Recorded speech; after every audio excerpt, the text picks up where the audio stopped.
All right, good evening, everyone. The general session of the David Douglas School Board is now open. It is Thursday, June 15th, 2023 at 7:13 p.m. We are beginning our time, as usual, with our Native American land acknowledgement. Today, I would like to acknowledge the people whose land we are gathered on. Present-day Portland is located on the traditional village sites of the Multnomah, Wasco, Cowlitz, Clackamas, bands of Chinook, Tualatin, Kalapuya, Molalla, and many other tribes who made their homes along the Columbia and Willamette rivers. Let us also acknowledge the robust Native community made up of tribal diversity that originates from around the country and whose journeys have brought them to Portland by ways of forced displacement or seeking opportunities. Today, these same communities celebrate their heritage, showing resilience and tenacity that would be greatly admired by their ancestors. We ground ourselves in our David Douglas mission statement. Our mission at David Douglas is to provide meaningful, equitable, and highly effective instruction so each student grows and thrives socially, emotionally, and academically. Through supportive communities of learners, David Douglas staff will foster the whole child to be a force for positive change in the global society. Tonight, I wanted to also make specific mention that we are endeavoring in every aspect of our district to utilize an equity lens.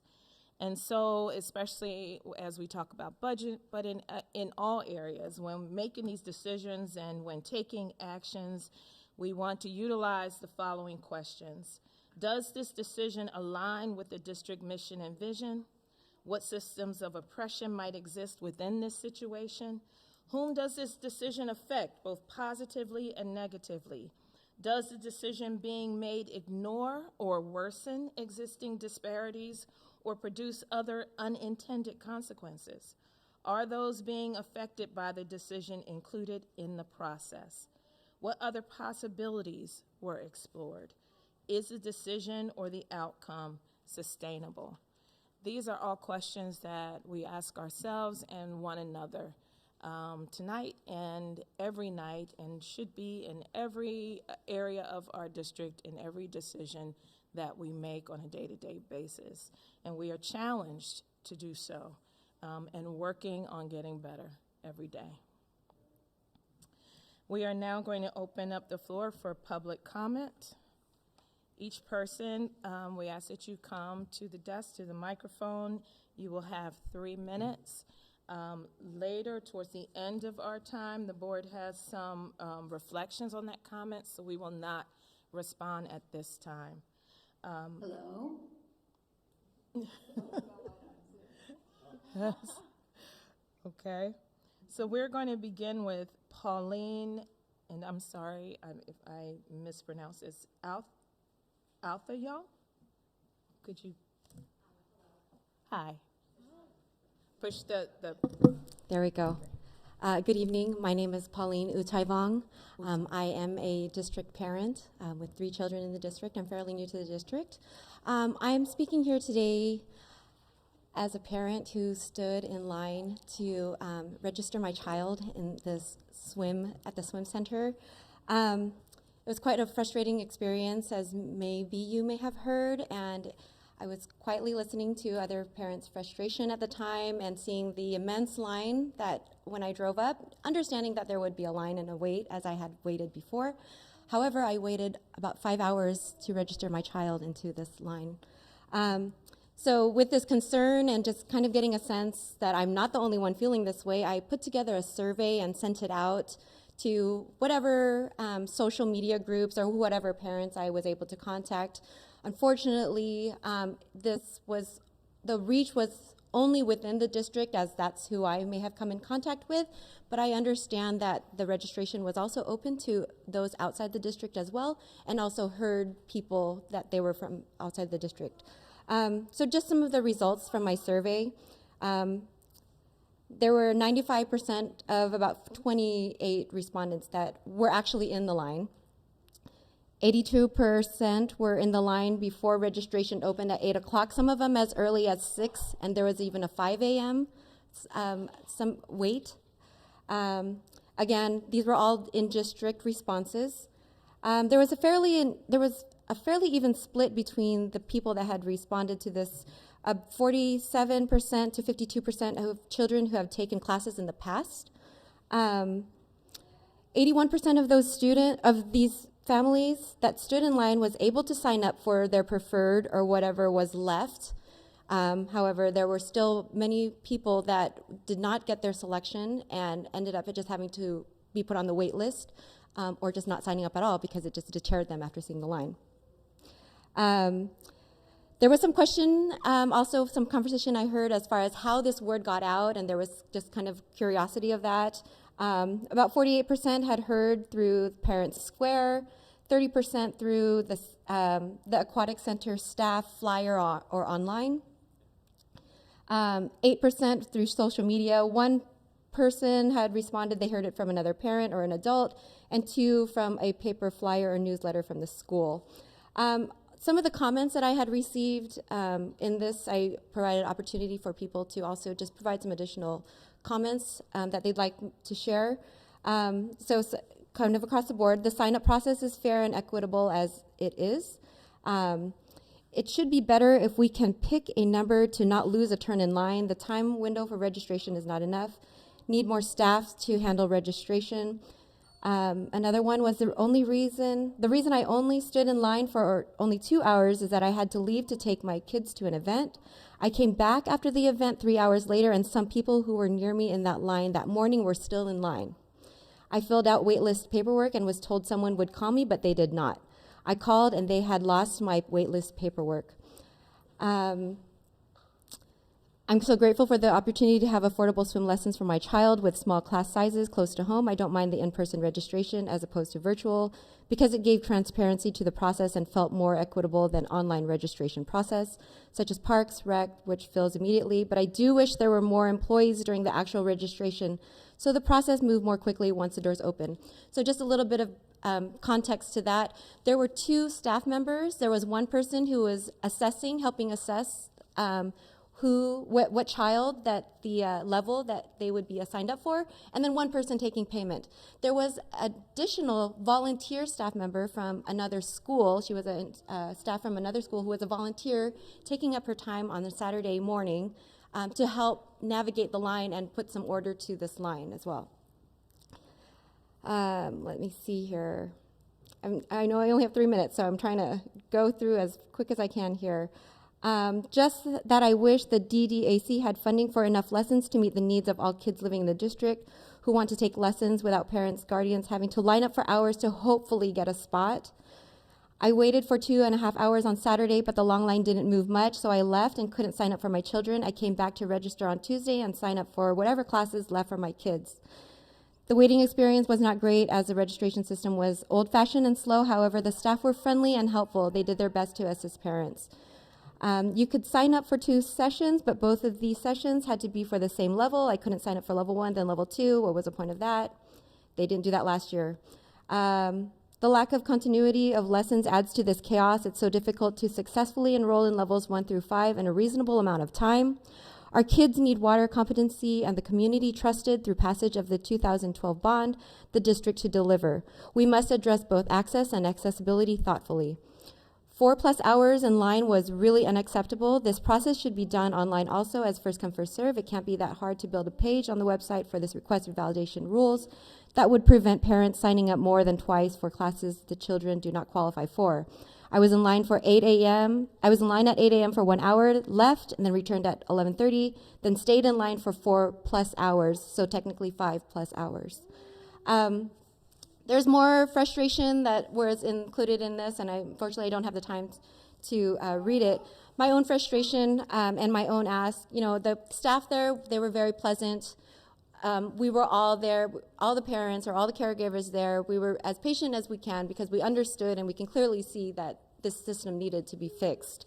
So what I'm asking to bring this to your attention is that there needs to be a better system for this process, very clearly, undoubtedly, to make it more efficient, more staff to handle the crowd. Again, one person signing of the student, one person taking payment, and then the volunteer staff on her Saturday. I don't know. Let me see. I don't know, maybe looking into, I don't know what resources are available, but even seeking out guidance from other resources or pool communities, centers within the area. And I understand there's also some concern of some parents who are return swimmers or whose children are return swimmers, maybe giving them some sort of priority or having some sort of like staggered registration periods to give in-district families who live in this community. And we really should have first access, first rights access to this resource that we are contributing to. Give us that chance first and then open it up out to the outside of our community. Let's see, swim center, again, swim centers and lessons are a limited resource in our city in general. I'm sorry. I'm sorry. I do have to stop you because we do have quite a few people to give comments tonight. Thank you. But thank you, Thank you very for your much time. for sharing. Okay.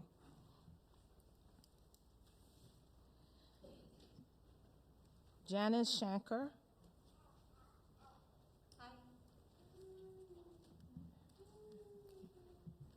Good evening, everybody. Good evening. Good evening, members of the board and the administration. My name is Janice Chang, and I'm a parent at Gilbert Park. I have 2 kids who are in 4th grade, 1 in 5th grade at Gilbert Park. And I'm here to talk to you about some serious concerns that I have about the school, the environment, the failure of leadership, and the racism at that school. I believe some of you all may have received some communications from me, but just to summarize, children are not feeling welcome, feeling like they have a sense of belonging, and in particular, when I have brought concerns to the administrator at Gilbert Park, I've been consistently pretty much had the finger pointed back at children, even my own children. These are 5th graders who have been pushing back against adults all year long.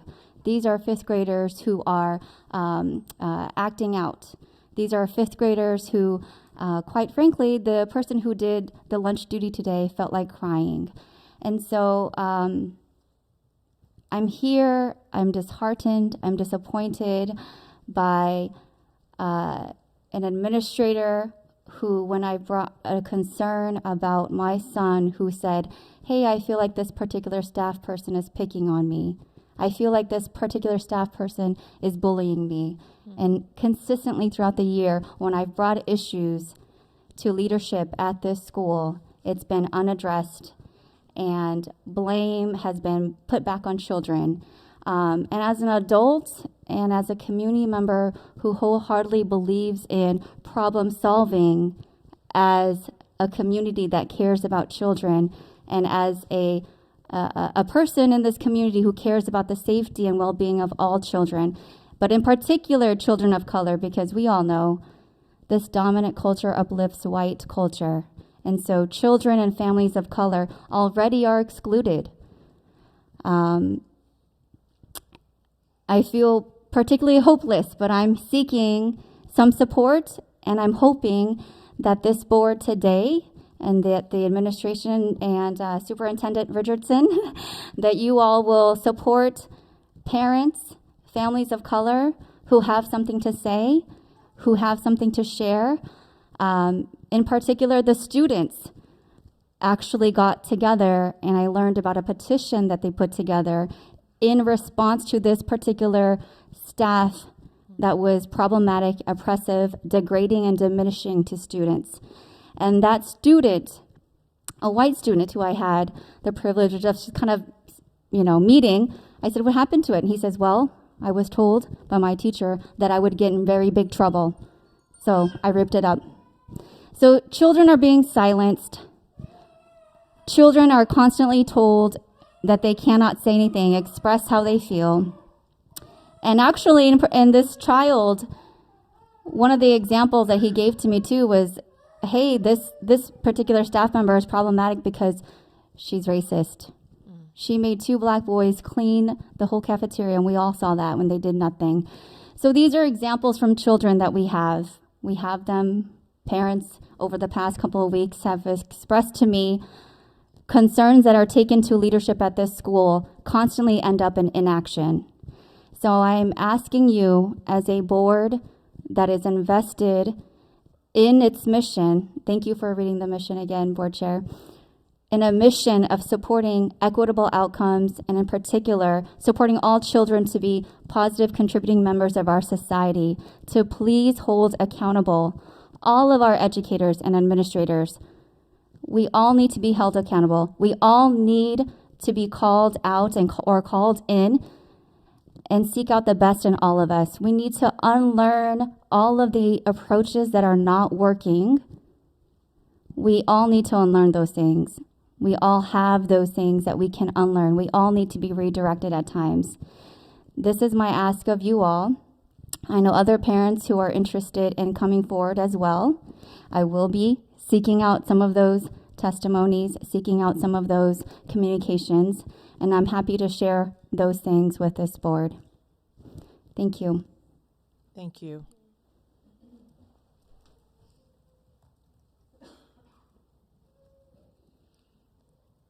I'm sorry, I have a difficult time reading the next name. It looks like maybe Corbett is the last name or something to that effect.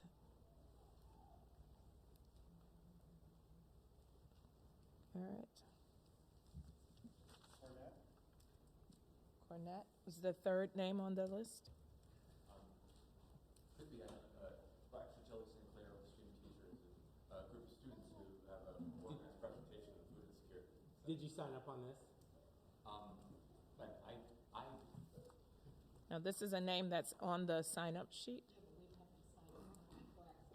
You're on the agenda, so that's confusion. That happened last week too. Thank you for being here, by the way. We'll get.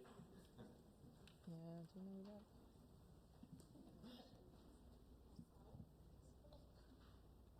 Ian Corbett, Cornett, does that ring a bell to anyone? Is there anyone that? Nothing like that. Okay. All right, well, if we get to the end and you know you signed up and your name hasn't been called, that was probably you. Paloma Rendon.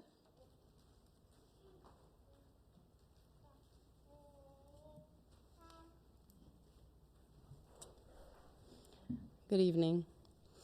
My name is Paloma Rendon. I work for this high school.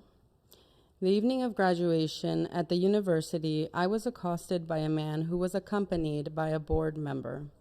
This man aggressively accosted me, humiliated me, and belittled me in front of students, parents, and my colleagues. This man, with his finger in my face, threatened to have me fired because he claimed I was a racist, because when university staff would not allow them into a restricted area, and when I arrived, the board member identified herself as staff, and I asked to see her badge and allowed them entrance. After continuing my job, this man then brought another man who I now know to be our superintendent and told him that he wanted me fired. The superintendent then tells me that I will have to issue an apology letter to this man. I was made to feel guilt and shame when I had done nothing but what I was asked to do. I am left feeling confused, frightened, embarrassed, and intimidated. As I could not keep my composure, I left for the night. I did not get to say goodbye to the seniors that I had built a relationship with. I did not get to celebrate with my colleagues as I so looked forward to doing. I am saddened that this violent behavior is accepted by our district leadership. I am here today because I do not wish this upon anyone else. I am here today because my parents taught me to never accept violence from a man. It does not matter what position you hold. Everyone must be treated with dignity and respect. I am here today to see if you feel the same.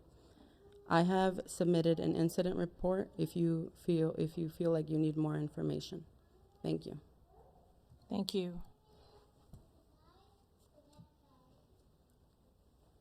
Lisa Brown.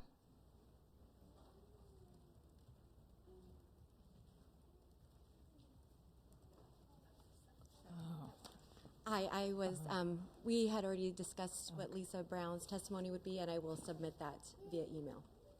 Thank you. I tied my name up under there to further speak to another issue.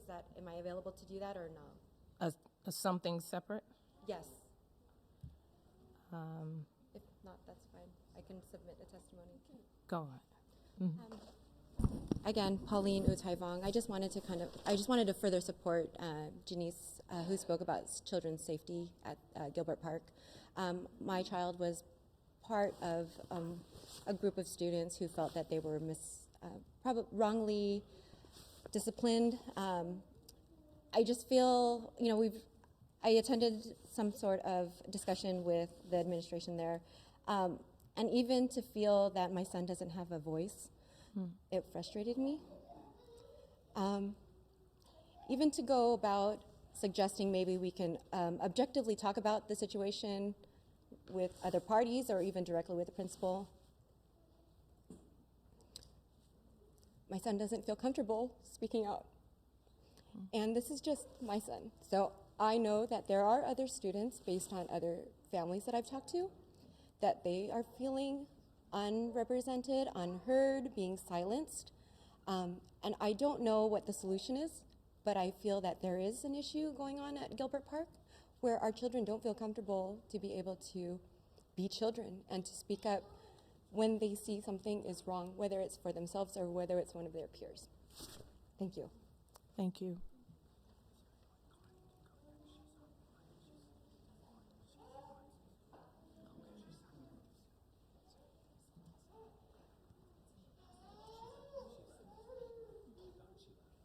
Okay. Kyle Riggs.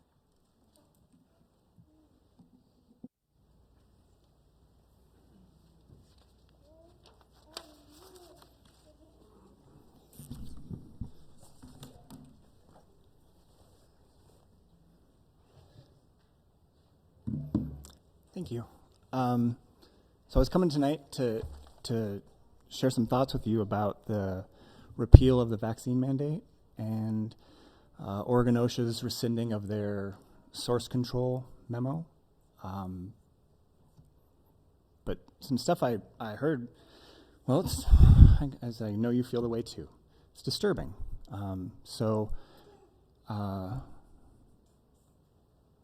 Yeah, definitely, right? We don't jump to conclusions. We look at stuff. We investigate. We find out. We use our lenses.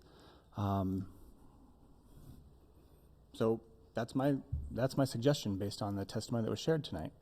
I know Paloma Renda, and I work at the high school. You guys know that. So remembering all the board policies, definitely look into that, right? That's we know, right? It's not okay. If you look into that and you find corroboration, if you find other people that were there or something like that, right, you're going to have to take a seriously hard look, right? Because that's, like, there's four things. The first, if somebody did that, the precedent exists. They're trespassed. They're trespassed from district property. They're trespassed from district events. That's how that works. Then there's certainly a whole slew of things going through my mind, like OSBA 101, right? There's a lot of ethics issues there. So, yeah. Investigate that. Find out.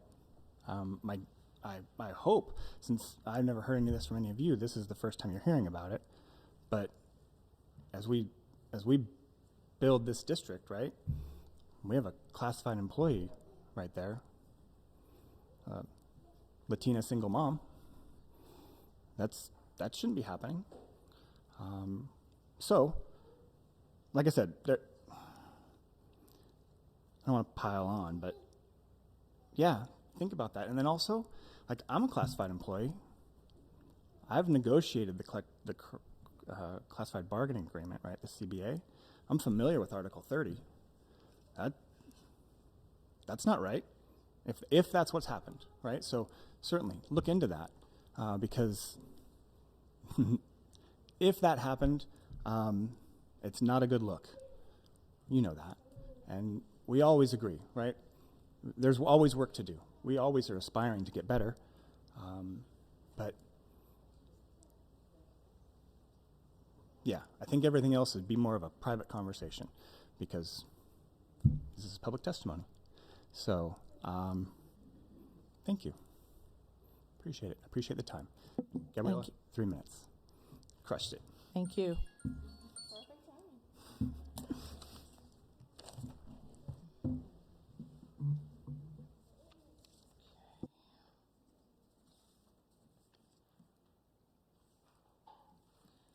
All right, thank you everyone for sharing during our public comment section. We are now moving into our community action project presentation.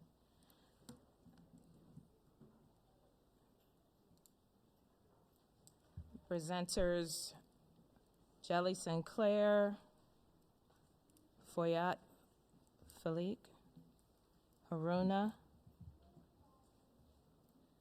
Miyachi, Parrish, Kanai, Eden Van Orso, and I apologize for any mispronunciation, and do correct me when you speak.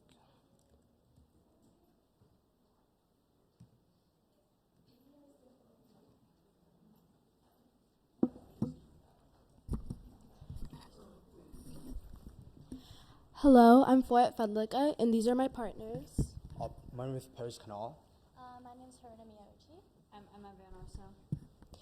And we're sophomores from an AP Human Geography class here at Douglas to talk about food insecurity.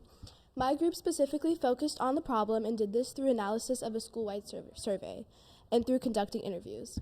Interesting statistics we received from the survey include that 27.4% of students are sometimes worried they won't have enough food to eat, with 4.8% often worried and 1.6% always. Our school serves roughly about 2,800 students. This would mean that 760 students are sometimes worried, with 134 often and 44 always worried they won't have enough to eat.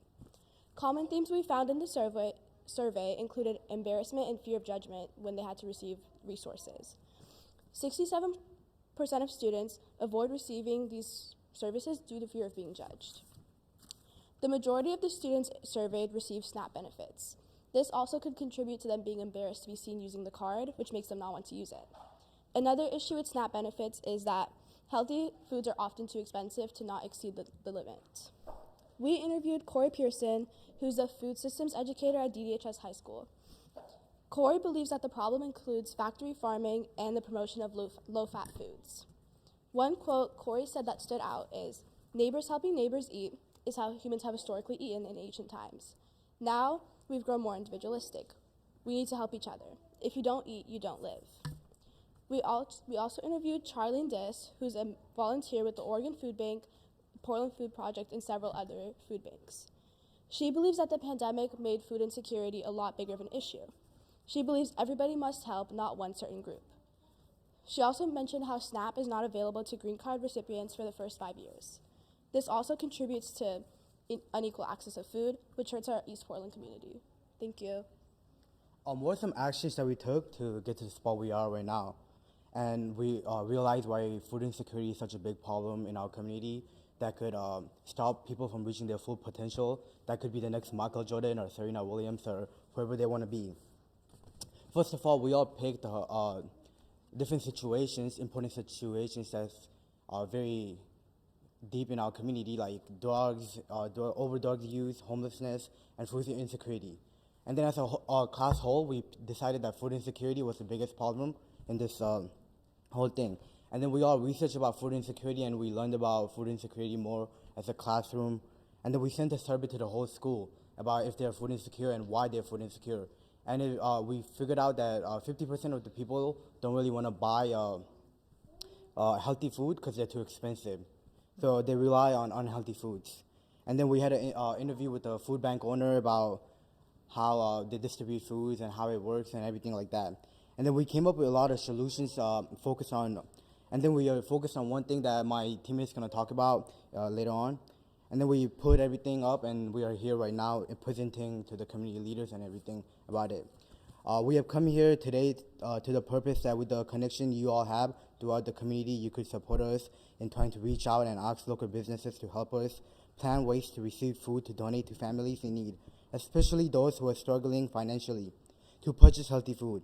About 50% people in our school survey admitted to not being able to afford healthy foods. Our group has come up with alternatives, and one of the alternatives was building food or community gardens in places that aren't being, like lands that aren't being used, like parking lots. This could help us increase ability of foods and connect to communities. Another alternative we come up with was pre-proportioned meals that is free delivery that could help people who can't really have access to places and help with transportations. And some of the things like FBS and Meals on Wheels are actually taking action on that. Lastly, we want to spread more awareness on food pantries and food banks and where they're located at, since not a lot of people know about them. And we have food pantries every week in our school on Thursdays, and on Cherry Parks have ones every Monday. And we also have food pantries during the summertime, which people don't actually know about during the day, so they could also use the resources available. We could also help people do more community garden stuff that help us cook meals and learn about the foods. Thank you. A reason that food insecurity is a big thing is due to big corporations and businesses throwing away foods, such as Kroger and places like Starbucks. Currently, about 119 billion pounds of food in the U.S. is wasted and thrown away. A lot of this comes from fast food locations, supermarkets, and restaurants. Our proposal is to take over this leftover food and give it to the community, and rather than throw away, just give it to people who need. We believe that the government could also provide tax incentives and encourage people to give over leftover foods. The way that people would acquire said food is by utilizing food drives and pantries that are already in effect and give them healthier foods. An advantage is the quote-unquote undesirable foods will be given to people who in need, and restaurants will have less excess food. Some challenges is this can be combated by close moderation to big businesses. And so far with our efforts, we've gained a partnership with the Oregon Food Bank and their volunteer coordinator, Quinn Nguyen. And with this, we came up with the possibility to use our own school's plots and gardens to possibly grow food and give it to our local food banks and community food pantries. Even if you don't have as much money, like extra money to donate to the food banks or power or connections, you guys could still help. Even students could help. One of the ways you guys could help is volunteering. Food banks really need volunteers. Like, it would help out a lot, and you guys could volunteer at the garden place too. Those are some ways you guys could help out, even if you guys don't have extra money or anything like that. Thank you for listening to our presentation about food insecurity. We really appreciate the time that you guys gave us, and I hope we guys could work together to make sure there's less food insecurity in the community and people reach their full potential in life. Thank you. Thank you very much.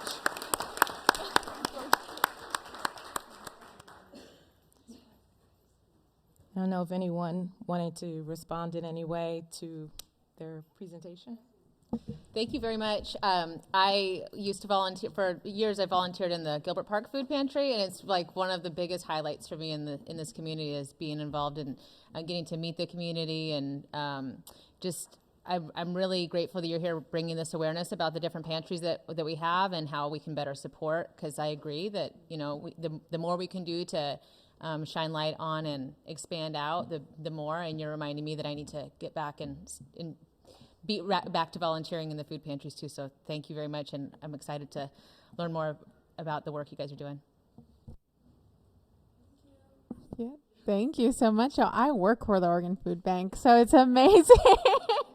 to hear you talk about food insecurity, because it is a really big issue and we can't really solve food insecurity with just food alone. I think a lot of what you had suggested, I just loved hearing it, because it was around like learning, how do we grow our own food? How do we solve like food access and getting, pre-portioned fresh food, or not fresh, fresh food too, but like having, I think one of the biggest things with SNAP is not being able to get hot food, and that, limits also, not everybody has like a kitchen to cook. But anyways, I'm getting to rant. I could talk about food insecurity a lot. That is my job. But I just really want to give a big thank you. Well done presentation, and just lovely. Thank you. I just want to say, David Douglas students, right? Giving back to the community, being leaders, having the passion, the courage to come here, something within the classroom. So thank the licensed staff and classified staff, everyone involved, but mostly to our students. Thank you so much for being here. And I think they deserve one more round of applause.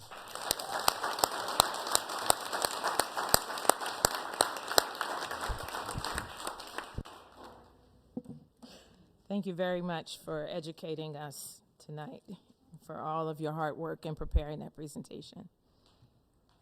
Okay, so at this time, we are going to close our recess our general session for a public hearing regarding the adopting of our 23-24 budget. I am going to turn that portion over to Pat, in case you might have any comments.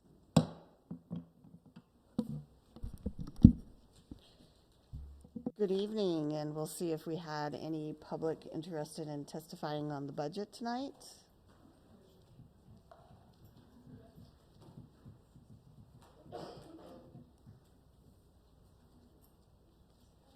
I don't know that we had anybody sign up, so we can move forward.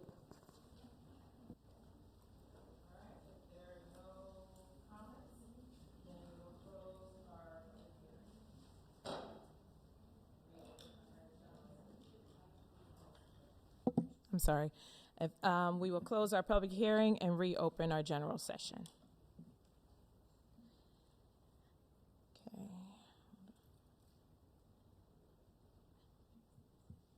So now we have an action item, which is the resolution adopting the budget and making appropriations and levying taxes for our fiscal year 2023-24. This is an action item. Do we have a motion? A motion to bring it to, or is this one This is a motion to adopt. I have an amendment that I'd like to propose for that comes next. Yeah. Okay. I move for the motion to approve then? That's what we're moving? Okay, I move to approve. Second. Okay, it has been properly moved and seconded to adopt and approve our budget. Are you prepared to vote? Are there questions? Thank you for patience with me. I have an amendment I'd like to propose to this current budget. 3 changes and redirections of funds. The first would be to reduce item 1225 by $500,000. That's an alternative education. To reduce item 1282 by $500,000 in the other alternative education private tuition line item. And the last elimination would be to eliminate the unfilled 1 FTE for director position, and to direct those funds. The eliminated FTE position, I'm proposing that we move that $150,000 to offset the additional insurance costs that we have been brought to our attention that will cost us next year, and the sum of $1 million from the 2 reductions in the alternative placements to move that to instruction and support services to support bargaining. Okay. Is there other comment, discussion, questions, response? I just want to clarify. You want to move the $1 million and leave it for salary negotiations and instruction? Yes, in instruction and support services. Instruction. Instruction. Yes. Okay. And then you want the balance of the elementary director position to stay in support for salary negotiations, correct? Yes. No. She wants 150 of that to go to insurance. Yes, and then the remainder. So the position is more than 150,000. Mm-hmm. So she wants 150,000 of the position to go to for salary negotiations, and the balance of that to be put, or she wants 150,000 to go to insurance, and the balance of that to go to salary negotiations. Yes, that's correct. Okay. Do you want me to restate it so it's clear? Sure. Okay. Sorry. So what I want to do is reduce item 1225 by $500,000 and item 1282 by $500,000, with both of those going to instruction.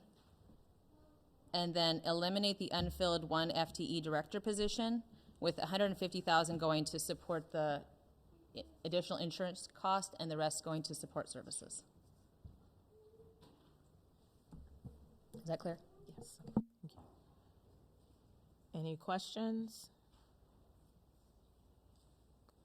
I just want to state that I would not be able to support that proposal in its current form, because I believe that the reduction of the external placements, while an important thing to consider, is essentially making policy through a budget decision, and I just don't think that's good policy. I think budget follows leadership and follows policy, and I don't think we have I don't know this, because while we could move money into instruction, I don't know how quickly it could happen for us to be able to support those students that would not get placement. And I think we need to be more thoughtful about this, although I would consider a future amendment at some point down the line, once that had been thoroughly considered and perhaps brought to a policy level discussion. Just to clarify on that point, the reductions are not reducing on current cost. They're in excess of current cost. So we have over budgeted based on the amount of students served. And so these numbers bring down closer to what we're serving, and still above. It still would serve the students that are being currently in outside placements. It just wouldn't have funds that are in excess of those by great margins. Right, but it would 100% cut additional kids to be put in in these placements, correct? It essentially puts a halt on external placements. Like you can serve the kids that are there now, but no more. I don't think it's that tight, but yeah, I don't feel comfortable enough yet to support that amendment. But the rest of it, I'd be willing to consider. Could I make a comment? And I'm going to do this from over 40 years of budgeting, both city, MASD, as well as this district, is when we rely on administrations to operate the district. All we do is set policy and guidance. We don't usually get this into the budget. I know exactly what Stephanie's saying. They look at the past as well as current to figure out what might be needed the next year. And one of the complications when you start moving things around too much and you're shortchanging, it puts more work on the business office to fix it. When come September and say we have 5 extra kids that have to go to outsource, that money's got to be moved back around. I think it behooves us, and I'll be off the board by then, to accept the budget, and then come September, when you know better what your enrollments are, your requests are, then make the movement. As to the instructional part, I don't think it would have been in the budget if they didn't think they might need it in the coming year. We're doing a lot of restructuring in our administration and our cabinet, and they're shifting duties. But right now, that position that's in there is kind of important. I'm not sure whether people who are already overworked can take on the additional duties as well. So you have to be really careful. If the money's not used, it's going to go down to ending fund, or you can reallocate it later if they decide everything's running smooth, we don't need that position. But in June, it's really hard to decide what's going to happen in September. And it's just my thoughts, but I'm like Stephanie, I I've thought a lot about this, and I wouldn't be able to approve it. I think a slight modification, because I think what I'm hearing, like the intent is to be able to, accommodate some of what we're foreseeing spending on bargaining. And I think that is some part of it, but also just because, like, we know, and we've talked about that position won't be filled within the next year. So that is to some extent available funding for the next year to be able to use for that and other things that we might need. So I think a slight modification to your amendment, Heather, could be, or that I'm thinking that we've kind of discussed in the budget committee, would be to eliminate that position, and for both the two other buckets to have the directive of any leftover funding to go towards that potential salaries of bargaining that results through bargaining. So I feel like that maybe is not clear, but it would leave, I guess, the funding there for potentially that reason of, like, if there is an extra student, but any additional funding that is not used would then be directed towards covering that. I don't know if I'm making it more confusing. But You're making sense, except that that's what Pat's job is to do. Say in bargaining we need more money, she'll come to the board and ask and recommend where reallocation can be made for those funds. I'm just concerned because I've seen the enrollment go up and down, and one minute you're paying hardly anyone for outside placement, and next you got a big bump. So September's the time when you would, if the students settle down and they have numbers, is when you might want to talk to her about changing it.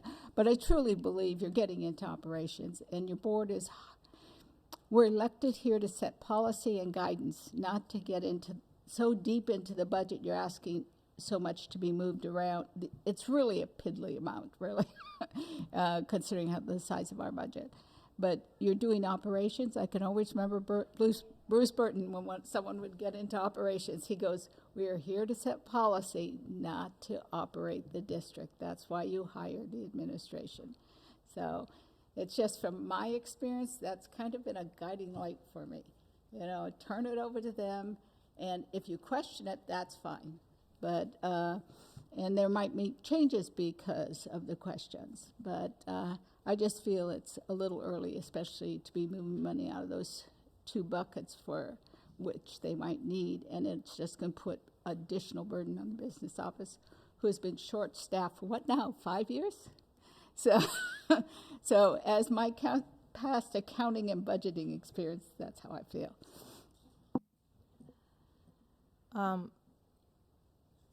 I do think that it is definitely within the purview of the board to respond on budget issues. That is one of our specific responsibilities. So I don't think that these questions or concerns is operating outside of that. I have a couple of questions, though. Does the proposed change leave no money for any increase in students in that area? For general education, no. For special education, it leaves a little. Okay. So board member Christopher said, if 5 additional students came, then we wouldn't be able to serve them. Is that close to factual? For general education, yes. And depending on special education, if they needed the high-end placement, that's $100,000 at Wheatley, no. Okay. And we would be coming back to you because that would be a requirement for that placement. Mm-hmm. Okay. And then regarding the position that was proposed to eliminate, I'll ask Superintendent Richardson to speak to that. is this a position that will, in fact, do you, in your estimation, be filled over this coming school year? So our intention was not to fill it this school year. Our intention was, we communicated, I believe, I hope I communicated the board accurately, but the intention was not to fill it, but to leave it in the budget, because next year we are intending to fill it. With all of the changes that are happening to our cabinet and executive leadership, kind of what we wanted to do is get our feet under us and make sure that is the position we need and want. So that's, sometimes we do that. We don't fill it, but we leave it in, because sometimes it's easier if it's in to fill in a future year versus once it's cut, now we're adding it back to the budget. So that was the intention, but it is accurate. We were not planning to fill it next year. So I can see, you know, using that money and the intention and what our board members are discussing is, I understand where that comes from. Okay. But I do want to bring to your attention, as we went through the equity plan, I think Monday? Monday? Is that already? Yeah. We did have that particular position as kind of the lead on some items, so that may end up getting redirected or pushed back later, just because, you know, as Ken said, sometimes we shift things around on cabinet when people transition in and out, and sometimes it doesn't always work, or there's too much, and so I just wanted to let you know that. I feel like the Senate just came back today in our legislature, and therefore looks like we will have a state budget, hopefully. We don't know, but looks like we will. The latest projections for state school fund went from 9.9 billion to 10.2, and there's some uncertainty around the Student Investment Act versus early lit. And so part of my unwillingness to move these small amounts around is we don't know what the budget picture is going to be. And I feel like some of these need a policy discussion, and we can always come back, right? We'll have to adjust the budget anyway if it goes from this document, which is balanced at 9.9, to then 10.2. So I hear you, Heather, and I totally hear that these are things that you want us to really pay attention to, and I agree. I just feel like I'm not willing at this point to lock us in and amend this budget until we have more information, at which time we can. So that's where I stand. I guess, and I hear you, Stephanie, I think like one of the main concerns is that keeps being brought up in this space and many others is that even with that 10.2, we're still going to face cuts. So I think that that's kind of what I feel like we're kind of trying to get ahead of and keep our people, who we say over and over again are the folks that make our district work. Like, people power is what makes our district work, and that's the majority of our funding. So I think if we're not looking at cutting, you know, potentially, you know, we're going to be looking at cutting across the board. But I think as long as we can keep our people, that's the heart for me. And it seems like a very small amount compared to our budget, but at the same time, it's like these hard decisions that we're going to have to make. So, yeah, I'm still sitting with it, with what's said, but I think to some degree, if some of that money is potentially just going to go to roll over, like, I would rather use it now for the folks that we have to be able to keep them. So that's just what I'm thinking. Those positions were attrition, though. It wasn't anyone being cut. And yeah. I think we're in bargaining right now, so we don't know what the cost of people is. And so that's why I was like, not trying to lock us in. Is there any further discussion? Oh, go ahead. So with this amendment, do we have to approve this amendment this time right now? Is it something that can be, it sounds like it needs further discussion, at least. I don't know where everyone's at, but for me, I just need more time. We need to approve the budget by June 30. Okay, yeah. Or we need to close the district.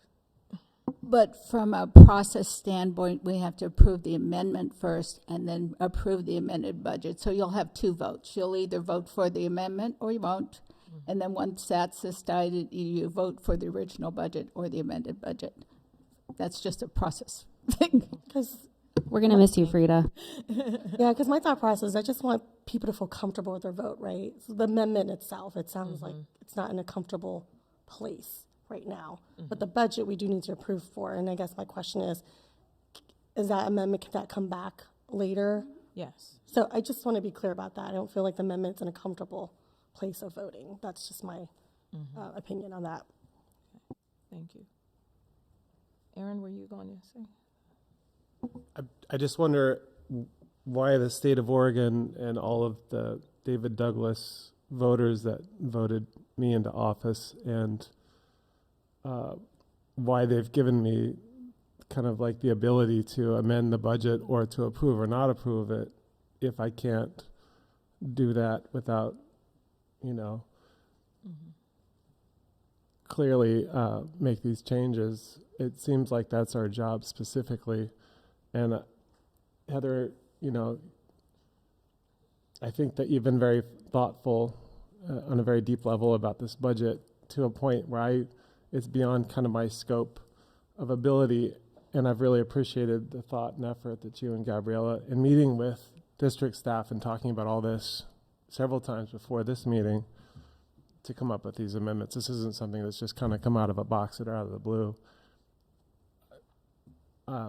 Why did the state of Oregon give me specifically the ability to sign for $238 million? I can't even sign for a Toyota right now, brand new Toyota, but I can sign for, if there wasn't a reason for it. I don't know.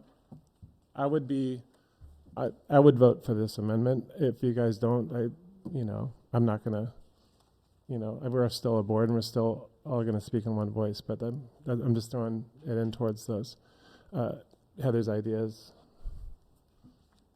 If I could just add one more thing too, in terms of the reducing the alternative education budget, I think that it does allow us to start thinking about it in terms of policy, because if we're overfunding, like for example, one of the alternative placements, I think it's 1282, says that we're funding for 100 students when we're serving 30.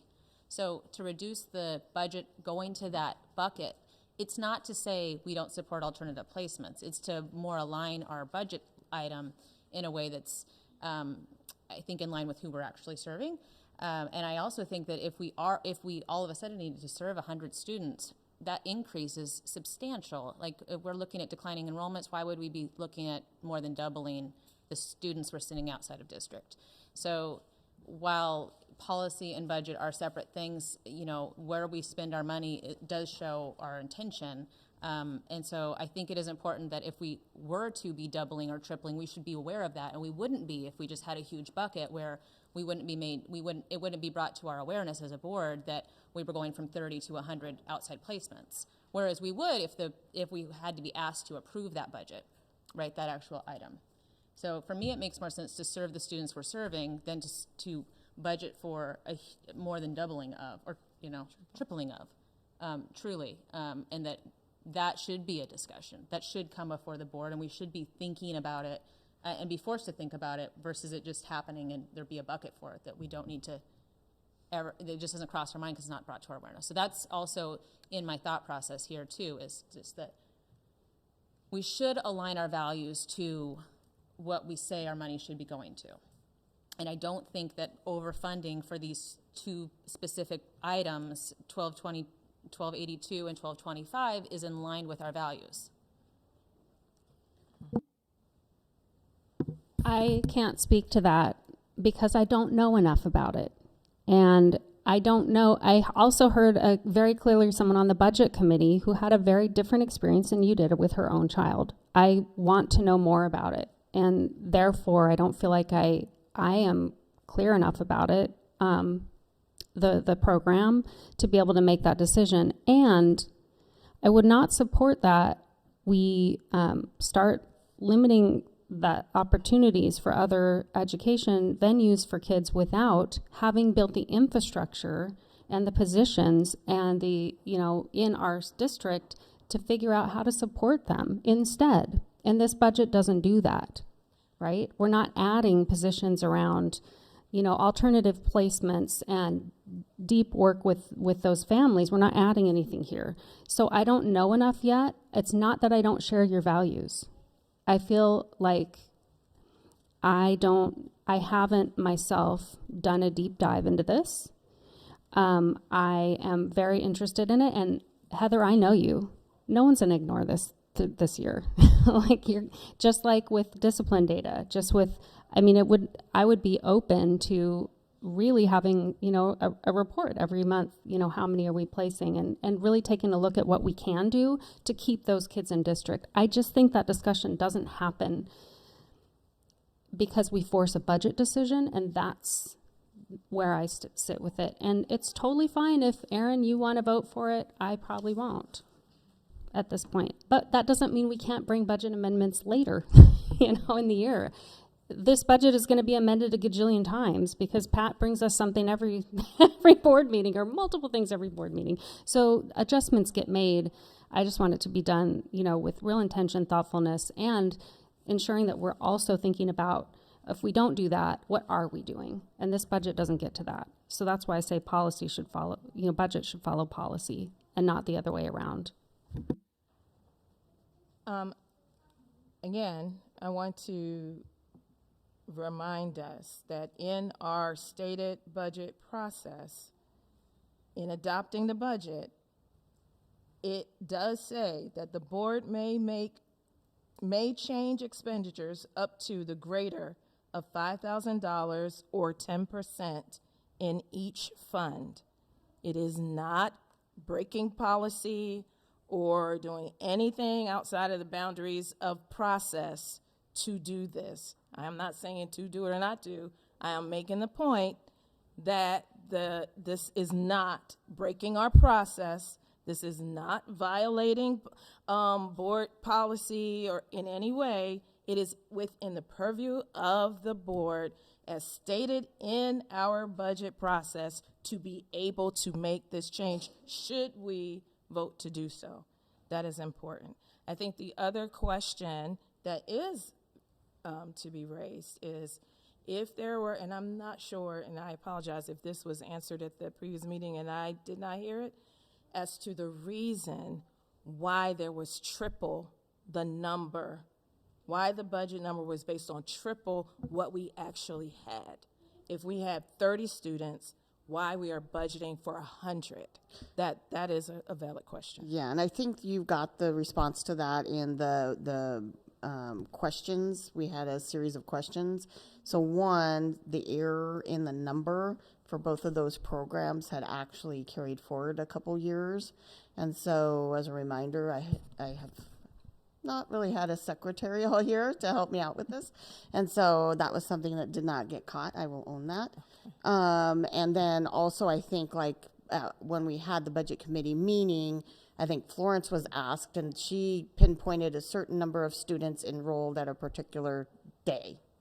Okay. So we have kids in these programs that some are there all year, and they're, you can count, and some of them float in and out, or float in and float out and never come back. So it's really difficult to pinpoint the total number of kids in there. We can give you a number for the year, and that number may seem inflated because the kid's there for 2 months, they leave for 2 months, they're back in for a month, they're gone, and some are there the whole time. So that's part of it. And then as a reminder, not that you could see it in this year's budget book, but if you had actually opened last year's, you would have noticed that we were over that prior to COVID. Okay. So we've kind of been waiting because we're seeing kids trickle back into these different programs. So we didn't really want to do a severe cut to that. And we actually put a little bit of an increase in there, thinking kids may come back, and each year contracted costs do go up as far as the rate per either day, depending on the program, or the rate per month or year. So that's why that was. Thank you. Okay. Any other questions or comments? If not, then we need to vote on the proposed amendment first. Okay. All right, so it has been, well, no, it has not been moved. Do we have a motion for the amendment or no? I move approval of the amendment. Okay. I'll second. All right, then it has been properly moved and seconded for the proposed amendment. Do we need her to read it again? We good. As proposed, are you prepared to vote on the amendment? Okay. Barrow? Aye. Wen? Aye. Saldana Lopez? Aye. Christopher? Nay. Barber? Aye. Stevens? Nay. Franklin? Aye. Okay, so, I'm sorry. The ayes have it, right? Okay, so now we need to vote on the amended budget, all right? Is there a motion for the amended budget? Madam Chair, I move approval of the amended budget. I second. It has been properly moved and seconded that we approve the amended budget. Are you prepared to vote, or is there a question? Okay, then again, Barrow? Aye. Wen? Aye. Saldana Lopez? Aye. Barber? Aye. Christopher? Nay. Stevens? Aye. Franklin? Aye. The ayes have it. It is so ordered. Thank you. Thank you, everyone. And now we will move into our invited public input. Is there a presentation from Floyd Light Middle School? Presenters Doug Peace, Shannon Pate, Wednesday Walding, and Alayla Petty, or Paddy.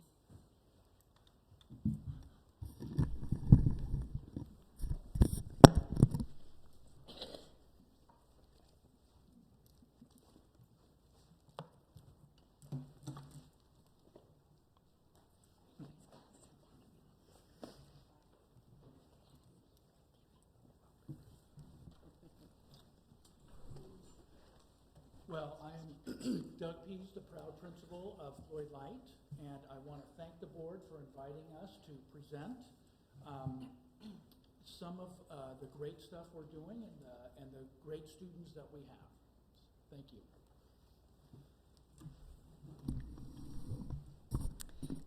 I'm Shannon Pate. I'm a teacher at Floyd Light. I'm also the co-chair of the equity team. And I think the next slide is just staff and student introduction. So I'm going to let these awesome, fabulous folks that are here introduce themselves. I'm Wednesday. I'm Velvet. I'm Lilia. And I think we're ready for the next slide now. So these students are here representing the Pride Group, which has been part of our SUN programming. This is its second year.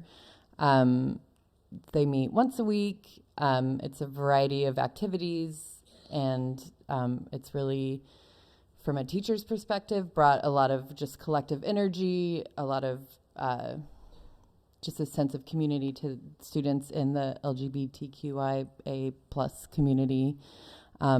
When I met with a larger group today, they did want to give specific shout out to the person who started the group, Olivia Niver. She's still in the district, but she's no longer at Floyd Light because she really added a lot of queer history and education into their time together, and activism as well. And they just felt like really through that group, they could just know who their people were, and then in the hallway have that sense of, like, without even saying something, if they're walking past each other in the hall, like, I know you, we're in Pride Group together. So it's been really amazing to see the outness and proudness of this community. And I think we're ready. So this is just a few suggestions, requests that have come from conversations we've had over the past few months. Some of them are, broader, some of them are specific. So the first one that students came up with was just not making assumptions about people's pronouns and using gender neutral terms like they, them, or just that person's name until you have an opportunity to ask them how they identify. And that also is appreciated when I think specifically educators, but anyone addresses a group in a neutral way. Folks, friends, not boys and girls, or some of the more traditional addressing of a group of students. We all make mistakes. It's going to happen. And when that does happen, just trying to do right by apologizing and making a commitment to try again, do better next time. And now we're ready for the second slide. Thanks. So although there are many different ways someone can learn about pride, the most important thing for students is to have role models and a safe space. Kids seeing older people be who they are is great, since kids are easily influenced. And I just want to say for myself, I identify as in the LGBTQIA+ community, and it's always felt a little risky to identify myself that way with students. I have 2 young children. I always have my getting to know you slides with my kiddos, and often there's this absent person that is my wife, because that feels like a political statement versus just as like, this is my family, this is who I am. And I have just been so inspired by this group of students just being who they are, and feeling like that has given even me as an educator in the building more of a sense of like, I am doing this so that students know that anyone can be a teacher, be whatever, and just be who they are. And the last thing that they've talked about is just knowing, especially when they're new to the building, who they can go to. This poster was sent out in the first slideshow that folks at Fur Ridge put together, but just having ways to identify yourself as a safe person, since our counselors are always there for students, but sometimes aren't available.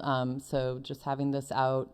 We also last year, around this time of year, made these buttons within our school staff that say ally with the rainbow behind it, just so students know they have their support, and also know like they have more than 1 or 2 people within the building they can talk to if something comes up.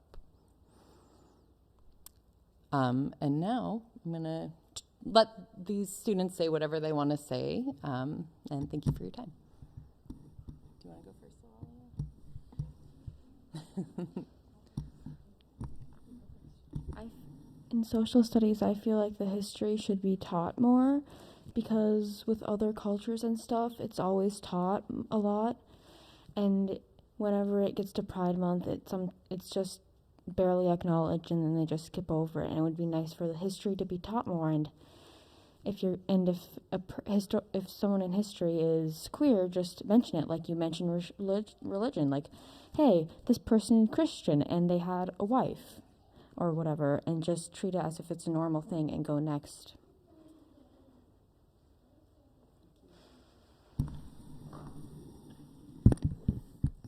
Like Wednesday was saying, I think that in schools it should be brought up a lot more, because they never ever talk about it in reading and writing, social studies, or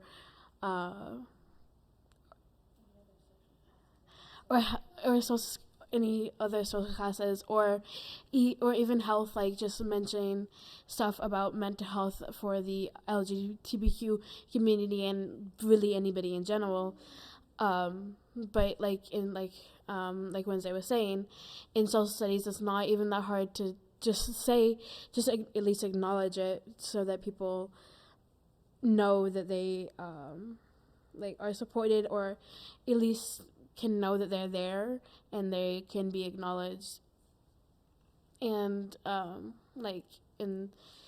there's like so many famous people who are part of the LGBTQ community, or like anything like that, and nobody really knows about it because it's just hidden and suppressed because people don't think it's the norm, or just people just don't want to talk about it. But it's important for people, especially kids, to learn about it so that they don't feel scared or like anxious about talking to their friends or teachers or people who they should trust and be able to talk to about it. And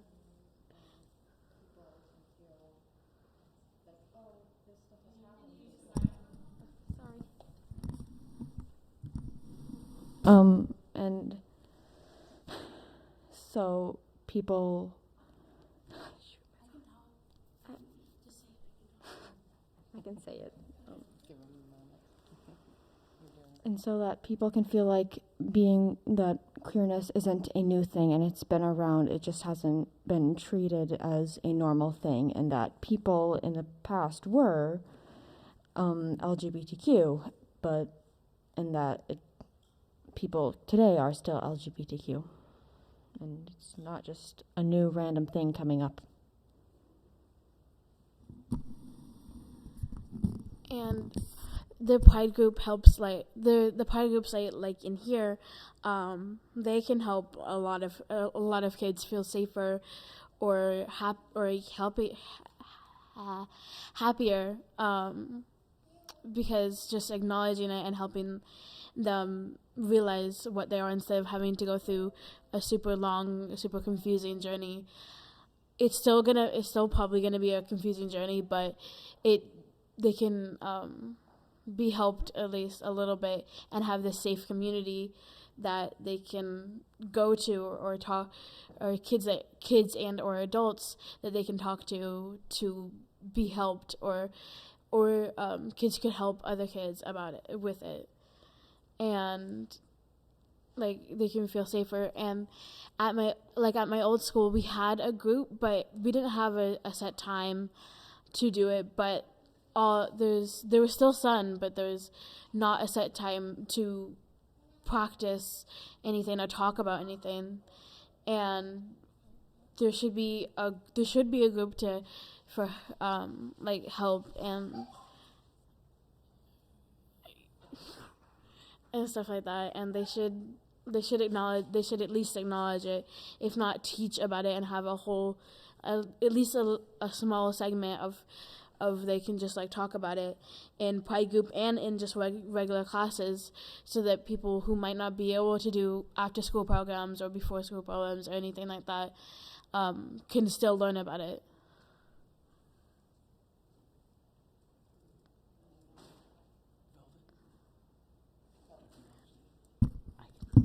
You want anything? I can say it. Okay. Okay.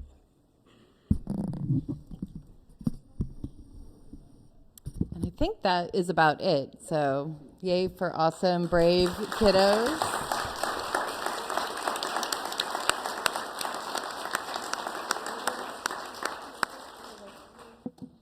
Thank you so much for sharing. I don't know if there's anyone who wants to respond. I will. I feel like I'm talking a lot today. But I just want to say thank you so much for being here. I know it's hard to be up there and talk to strangers that you don't know. But I'm even more proud that you have this space. When I was going to school, I feel like I say that often. It's like over 10 years ago. But there was like no clubs. And I came into my queer identity when I was much older. So to see you so young and to be proud and to be yourselves is so special. So thank you.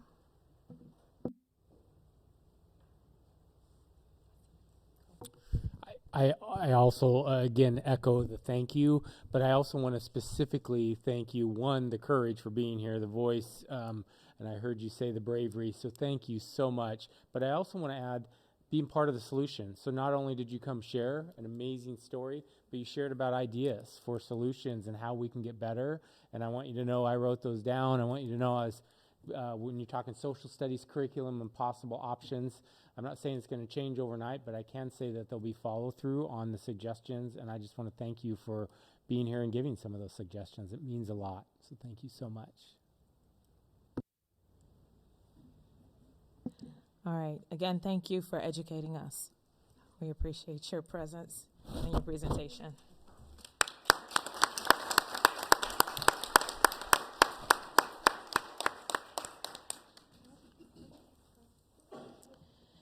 And now we have a proclamation for our Pride Month proclamation that we will read, sharing that joy with my fellow board members. And why don't we start this way? I'm going to ask Board Member Stevens if you would start. I would be more than happy to. Thank you. LGBTQ plus Pride Month proclamation. Whereas Pride Month celebrations include people who are lesbian, gay, bisexual, transgender, queer, two-spirit, pansexual, asexual, gender fluid, non-binary, intersex, and allies, and whereas the New York City Police raided the Stonewall Inn, a gay club located in Greenwich Village in New York City, and sparked a riot led by black and brown trans activists, leading to 6 days of protests and violent clashes with law enforcement known as the Stonewall Riots, which later served as a catalyst for the gay rights movement in the United States and around the world. And whereas Portland has a rich history of LGBTQ community leaders, including activist and founder of Portland's first Pride March, Kathleen Sadat, judge and Asian Pacific Islander Pride co-founder Lynn Nakamoto, founding board member of Portland's Q Center and PDX Latinx Pride David Martinez, and founder of the Portland Two-Spirit Society Amanda Briggs Plenty Wright, among countless others. And whereas we must acknowledge that the LGBTQ community has faced and continues to face systematic discrimination, included restricted rights, social stigma, challenges accessing healthcare, and other basic social services, and startling rates of violence. And whereas, according to a recent DDSD student survey, 4% of middle school students and 3% of DDSD high school students reported that they identify outside of the gender binary, and there are an estimated 150,000 transgendered youth nationwide between the ages of 13 and 17. However, more than half of all trans and gender expressive youth reported that they have no access to school restroom that matched their gender identity, and only 1 in 3 were always called their true name while at school. And whereas, according to recent DDSD student survey, 55% of middle school students and 43% of high school students do not identify as straight. Despite the size of these groups, lesbian, gay, and bisexual, pansexual, and other queer students at DDSD high schools and middle schools were twice as likely to report having been bullied in the past year, and gay or lesbian high school students in particular reported twice as much physical bullying as other students. And whereas, according to a recent DDSD student survey, of the students that reported being bullied, 26% of DDSD middle school students and 31% of DDSD high school students reported being bullied and harassed because of their gender, and 29% of DDSD middle school students and 34% of DDSD high school students reported being bullied and harassed because people think I'm gay, whether I am or not. And whereas schools in our districts run groups that support the social and emotional needs of our LGBTQ students, including pride clubs at our high schools and middle schools. These clubs work to promote LGBTQ inclusion in schools, such as gender-neutral bathrooms. And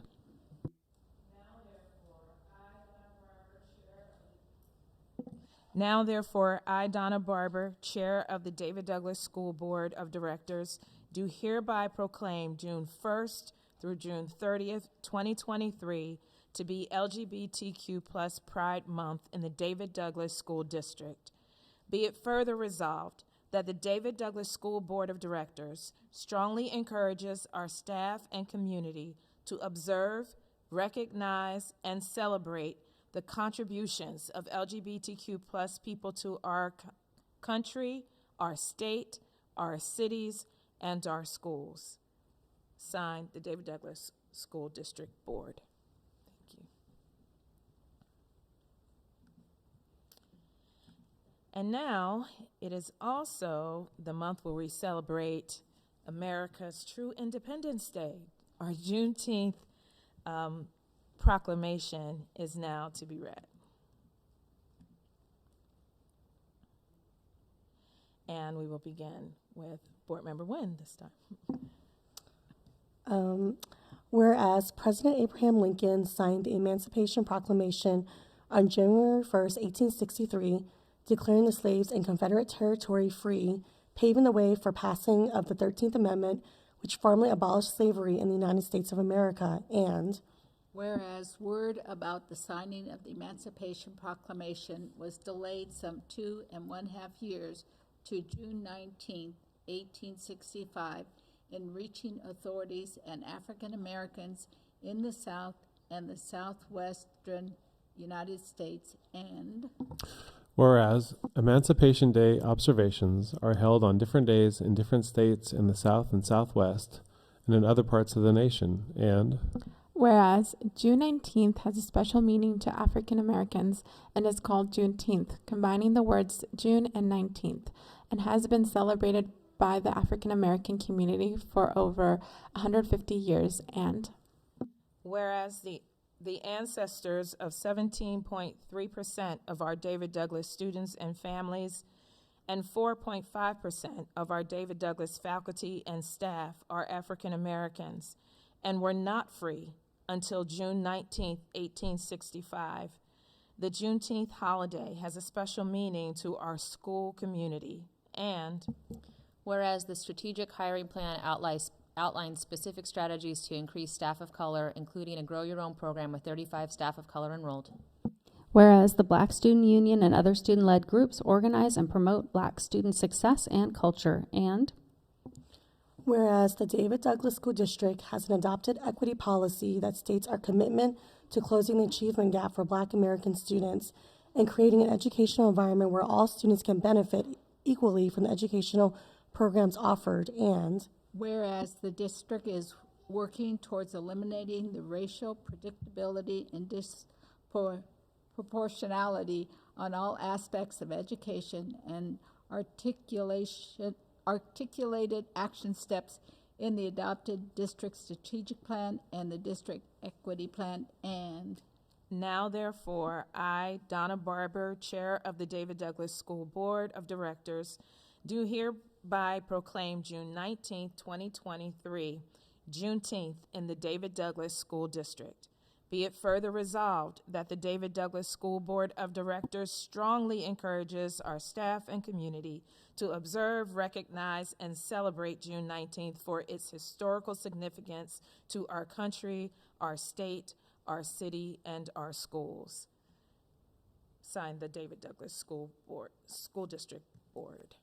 Thank you. I think applause for both the proclamations.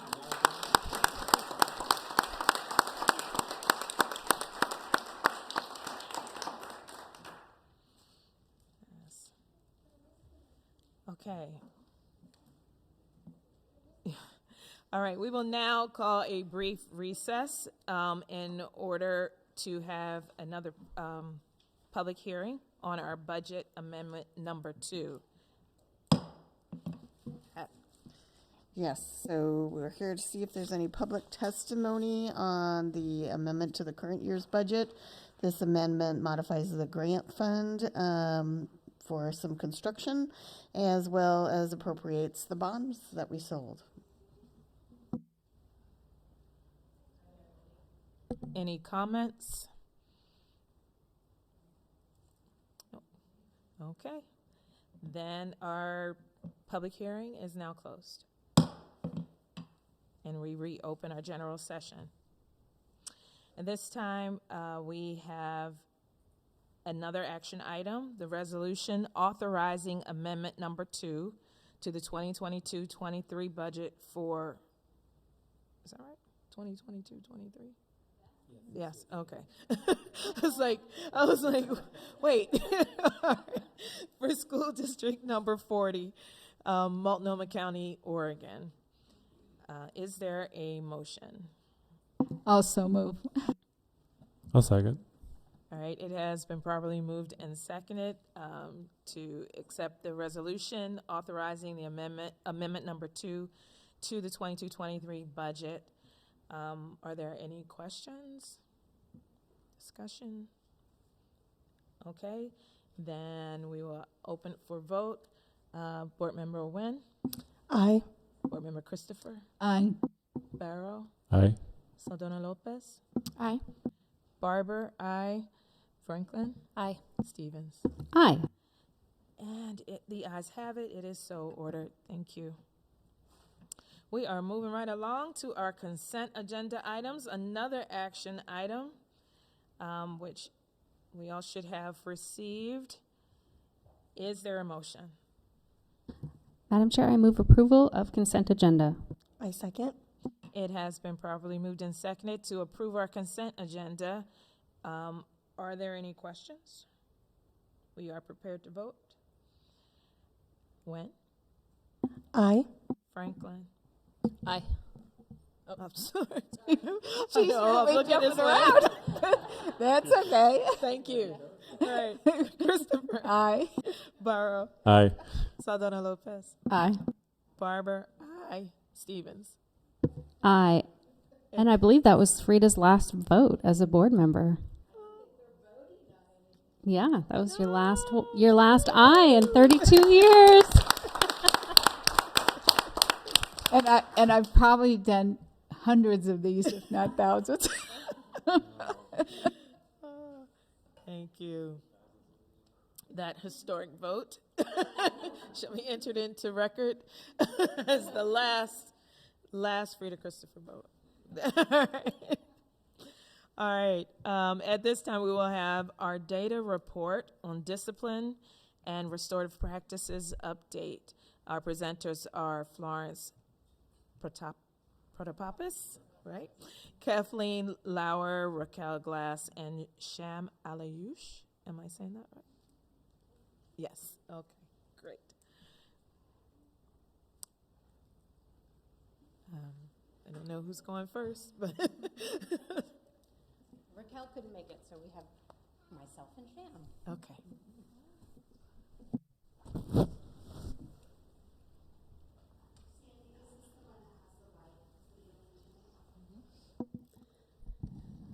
Hi, I have not presented from this chair before, so here we go. I'm like, do I get up and join them? This is just kind of a quick overview of where we are with our restorative practices and our school climate transformation grant. I'm just going to give you a snippet of some of the data that went into our report that was just submitted as far as how are we doing with some of the data points that are markers on our progression. We have 1 year left in the grant. And then from there, we have a sustainability plan. National Educators for Restorative Practices is an organization that we're working with to focus on building relationships. So kind of some of the work we've done this year, in August, we had them come out and every teacher was trained in relationship-centered tools. 60-second relate breaks, 2-minute connects, 90-second spark, treatment agreements, getting to know you circles. So that was just part of the work, and then we continue to do it throughout the year in Late Start Wednesday activities. We also updated the behavior incident referral form. We have restorative practice champions. Every building has champions that then go back and open up their classrooms for folks to come in and observe some of the tools being used, kind of just check in, see how folks are doing, see if they need any support. Most recently, we had a visit from Circle Mama, Denise Holliday. She is the founder, co-founder of National Educators for Restorative Practices and also the author of Classroom Circles. She came out and kind of did some side-by-side coaching, consulting, ran some circles in classrooms, and we have some guests here today who are going to talk a little bit about that. And then another piece of our work this year has been to update the behavior handbook to embed restorative practices within it. Most recently, we had a survey as part of our Late Start Wednesdays. We had 496 staff members respond, and 97% said, 8 months later, 7 months later, that they are still using the tools in their classroom. And then those are just some of the snippets of comments that were on the feedback survey. One of my favorite one was a high school student in a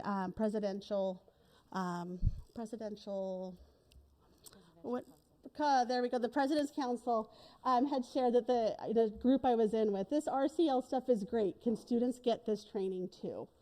So working with Kelsey Stiff at the high school to figure out how do we bring in some of that training this summer, and then get it rolled out into other groups as well. So bringing that into the students who are asking for it. So kind of taking that and actually making it happen. We can go ahead and move on. These are just quotes. All right. I wanted to show this quick little video. One of the things that has come up is how do we embed some of these tools within our classrooms that serve more complex needs as far as students with disabilities. And this is, I had gone to the kind of the end of the year celebration for staff awards, and this is Christy Buck. And what she kind of modeled for the staff as part of a 5-year pin, what she does with her students to get them to engage. So a little bit different than the traditional training that teachers have had, but I love how she did with the adults in the room, what she does in her classroom. So she does a would you rather. Go ahead and play.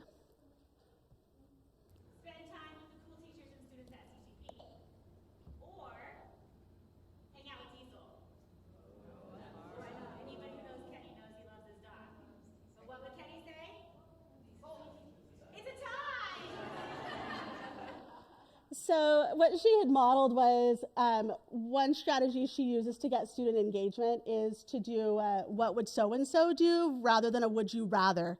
It's a way for them to get to know the adults in the room where students pick and choose. And that was just kind of that piece of it. A little bit of data. Part of this is the PBIS tiered fidelity inventory. It is done annually. We have been doing this for the last 6-7 years, but it is a data point within the grant. And I just wanted to highlight that we had growth in 12 out of the 13 buildings who are implementing PBIS at the Universal Systems. One thing that kind of sparked this was in the fall we had done a reboot and met with teams. They did action plannings once the school year started, figured out what they weren't able to put into place at the beginning of the year, and then built action plans to work on throughout the year. So this is just part of the work that is highlighting that those improvements are slowly happening. The other piece of this is one of the questions specifically asks around, does the administrator report consistent use of restorative practices when possible? And in every building, that is taking place. So that is being reported by the staff, and that is being reported by the administrator. So that's great to hear that as we're rolling out these strategies, administrators are using them. Not everyone scored themselves a 2. The average score on that particular question was a 1.6 of a scale of 0 to 2. It was interesting because in the schools that had said 1, which means it's partially in place, really felt that they were not where they wanted to be yet as far as it being the go-to for everything that they're doing. So it's happening, but they felt like they just wanted to improve even more. Another piece that the data's not here, but I wanted to highlight was middle school tier 2 and 3, which is a system that supports students in interventions, targeted interventions, and individual plans. And we added a middle school student services TOSA position into the 3 middle schools this year. And it is also, coincidentally, not coincidentally, it was very intentional, the highest scores at tier 2 and 3 have happened in those places. And what was really exciting is the majority of the students who needed individual behavior support plans at the middle school were receiving those. So that's a huge win. There is also a discipline exclusions. This is very basic. It is exactly what I submitted, where we look at the baseline data, which is 2018-19, and it is not broken down by students. It is broken down just by incidents. So every time something happens is counted as 1 versus a student who may have 5. It's counted as 5 versus 1.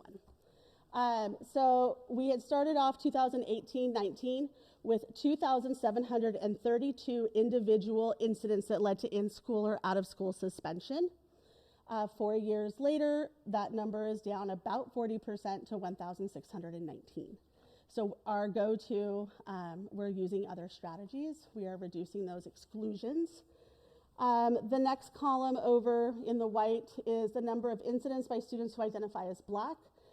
Then broken down of the incidents from the previous column, how many of them were students who identify as Black, and then the percentage of the total number of referrals. And on average, we have 37% of our students who are receiving incidents in 2018-19. And then moving over to 22-23, that number is down 10% to 26. It is still really high, but as we kind of work on that change, we know that that takes time. And the third column is students with disabilities, 27% to 23%. So reductions, small, but definitely moving in the trend is moving in the right direction. For Ridge, when I was talking about this, Amy Straw was like, hey, I've got actual data that I shared with my staff recently on what am I doing when an incident comes down to the office, and kind of wanted to highlight here that restorative conferences, surface discussions, restorative conversations are a good chunk. Right now, it's about probably 33% of the responses that are taking place.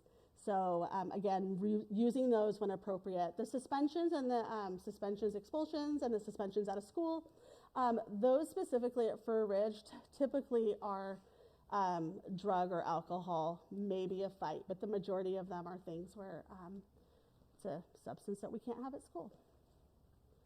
Next one. All right, as I'd mentioned right at the first slide, we had, Denise Holiday had come out and schools volunteered or signed up for times for her to come out and do community circles, getting to know you circles, kind of working. It was really up to administrator and restorative practices champions' choice. And I have invited Kathleen Lauer, who is the assistant principal of restorative practices, and then Sham Alayoush, to kind of talk about their experience while Denise was out here and how that's impacted them. Okay. Yeah, I didn't know when I signed up. I thought, okay, what are we going to do when Denise comes to visit? But then I thought, I really want to have her model a circle for me. We've been doing them, but I wanted to see Circle Mama do it. So I picked 2 classes, and they happened to be 2-3 multi-age class and a 4-5 multi-age class. And these 2 classes, I picked them because they were really struggling all year with being respectful and using kind words. There was just kind of a lot of meanness going on, wouldn't you say? Yeah, in the class.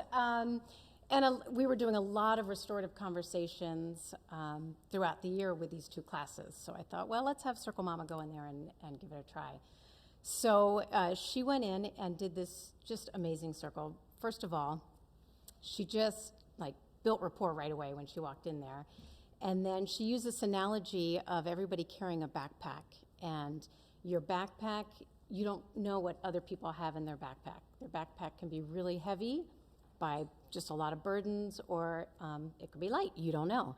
And as an individual, you can make somebody's backpack really heavy by doing unkind things or actions, words or actions, or you could make their backpack light by doing kind things and being helpful. So she went through this analogy and had kids share, and I was amazed. I was just sitting in the back watching it. And watching the kids open up, I was just in awe. of all of them, the kids, Circle Mama, everybody. And by the end, people revealed, they really opened up. It was amazing.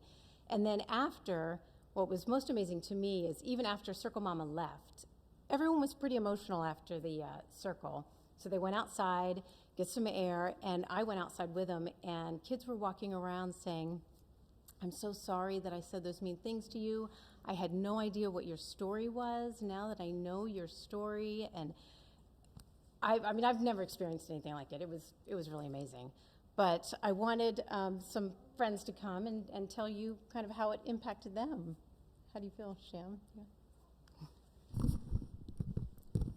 So me and my friends really thought Circle Mama, because it had the name Circle in it, it was just gonna be like a circle to check out, like, see how kids are doing about being quiet and stuff. And it turned out really different. She just started talking about really emotional things, and some of the kids started crying. When we got outside, as Ms. Laura said, everyone started opening up on each other. Some of the kids that weren't as friends before became stronger, and it just made our connection really bigger and tighter, really. And at first, people really wanted the school year to end, because we had like 2 weeks left of school, and now everyone's like, they don't want it to end because it's just that emotional and stuff.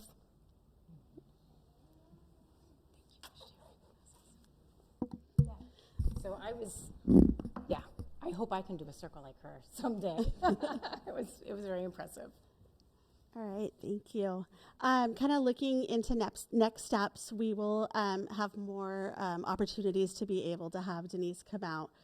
But next week, I'm taking, over the course of the week in 2 different sessions, 59 different staff going down and getting certification in restorative practices. That's all levels, certified, classified administrators. It's a combination of different folks. We are also going to get additional training in how to use restorative practices when incidents happen here in town, offering that out to administrators. Some of the feedback from administrators has been they just need more practice. So getting folks out here to practice and model and come in and help with that. Working on community engagement in moving into next year, so getting family participation, listening sessions, and then opportunities for parents or caregivers to be able to practice restorative practices in the home, and how to work within family dynamics when there is conflict. There is coaching that'll take place in the classroom and in the office. We're kind of moving into stabilizing and really only training with new content for new staff. And then, of course, data monitoring. So that's kind of where we are. And can I just add one? Yeah. Raquel couldn't make it, but when I was talking to her about coming here, I said, how did that circle impact you? And she said, for once, I finally didn't feel invisible. And so I just wanted to share that with you.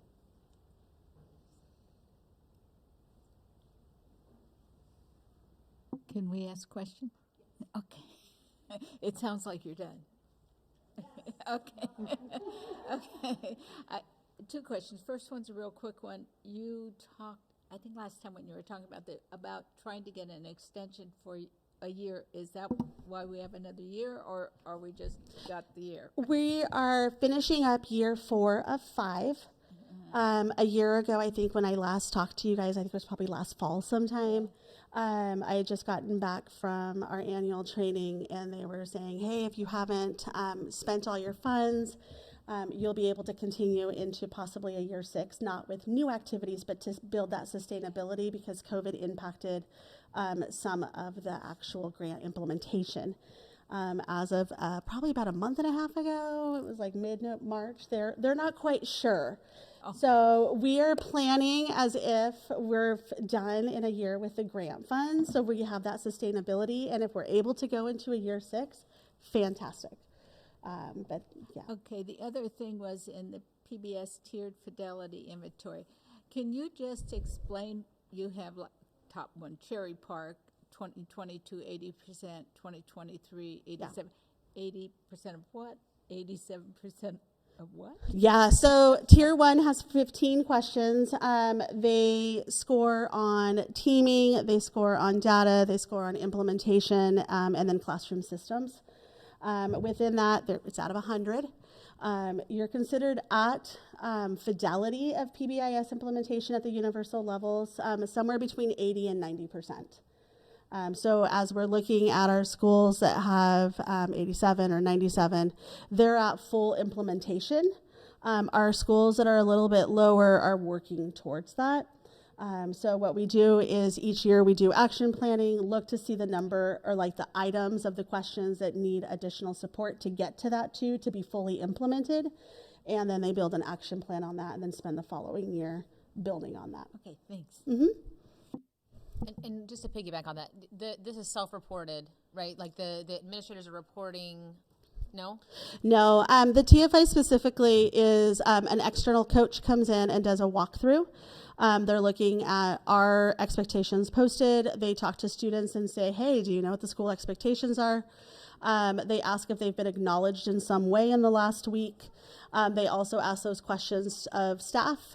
Do you know your school expectations? You know, being safe, being kind, being responsible, or whatever it happens to be. And then that information is then brought to a meeting that takes place. How we have it set up here in David Douglas is they get half-day subs, and the entire PBIS universal team comes together and with an external coach walks through each item, and then they show evidence of implementation. So one of the questions is, does your team, and this is one that a lot of these scores, this is where it is, it did impact it, is like, does everybody who's on your universal team attend at least 80% of the meetings? And if they don't, then that score gets marked down from there. And so it's part self-assessment and then part like guided coaching, having that evidence to justify the 0, 1, 2 scale.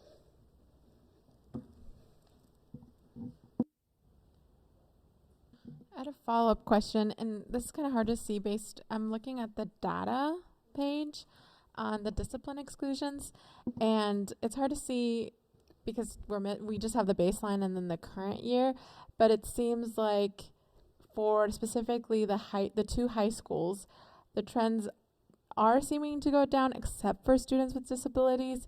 So I guess like my wondering is like how are we addressing that? What are like the next steps to decrease that? Because that is a concern, because it seems like the number of incidents in general are the same, but the number has been going up. And it's hard, like I said, hard to tell when not having the previous years to base it off of, but yeah. So just to make sure that I understand the question, you're wondering what is being addressed to reduce the incidents with students with disabilities in particular? Yes. Yeah. Whereas it's still using the same strategies of the restorative practices and the implementation, and we've limited the number of exclusions. We've asked administrators, limited the number of days a kid could be excluded. We've asked administrators to do reentry circles, looking at is the behavior impacted by their disability, and then what does that look like, building in those behavior support plans. So when a student reaches, especially a student with a disability gets suspended, we start considering a functional behavior assessment to lead to a behavior support plan. And what that means is we're looking to see what type of behavior is taking place and why it's happening, and then develop a plan to address it before, like to interrupt that behavior before it continues. And so that's one. And so when I share the TFI data and talked about that tier 2, tier 3 at the middle school, our elementary schools are also doing the same thing. We have, the school behavior specialists, we have special education case managers, we have counselors. So it's a team effort who are trained in how to do these to help build those plans. On that point about the middle schools, where you say all 3 schools with the majority of students who have behavior support plans had them, can you Does majority mean 50%, or does majority mean more than 50%? So at tier 3, at the middle school, what we say is if they have a safety concern, like something happened that resulted in like a room clear, or there was multiple fights that took place, or a student has a disability and they were excluded. So there's a couple of different markers for that. And by majority, it's the question is, are the students who need behavior support plans, do they have them in place? And then there's a scoring rubric for them. At the middle school level, our threshold for actual behavior incidents is 8 or more incidents, and then we start considering a functional behavior assessment. Across all 3 middle schools, there was probably, it varies by building based on the number, there was 1 to 2 students who did not have a plan, and that was because they were doing something different versus completely ignoring it. The intent is to really look at it as like a sieve where we're trying to like catch the kids that we can earlier so they're not elevating, and when they do, how do we build in those support plans? So some of those tier 2 interventions, they felt like there was a lot of stuff that happened, but then that tier 2 intervention, that check in, check out, that skills building group was working. And so they didn't continue on with building that plan, even though the threshold would have, on paper said you should have a behavior support plan. Is that? Yeah, that helps.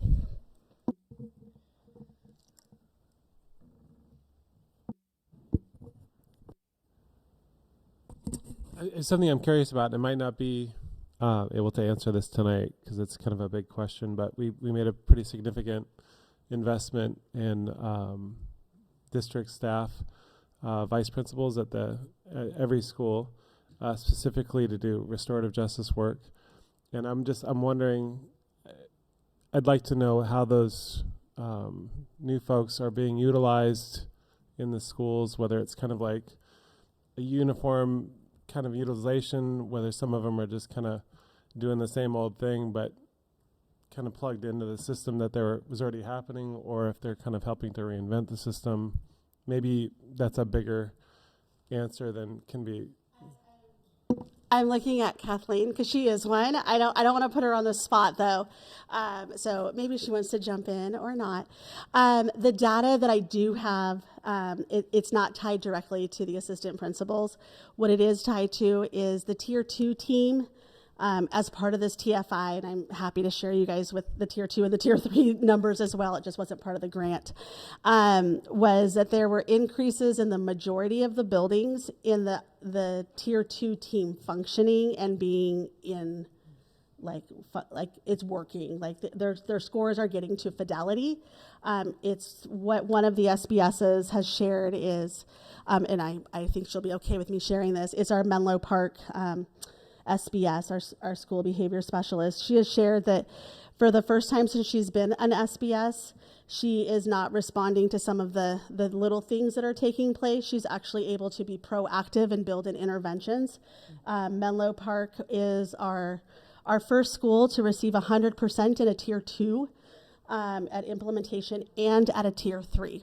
And so what that means is she's focusing on building in interventions at tier 2, ensuring that the data is being tracked, that kids are being supported, and that every kid at Menlo Park who needs a behavior support plan has one. Mm-hmm.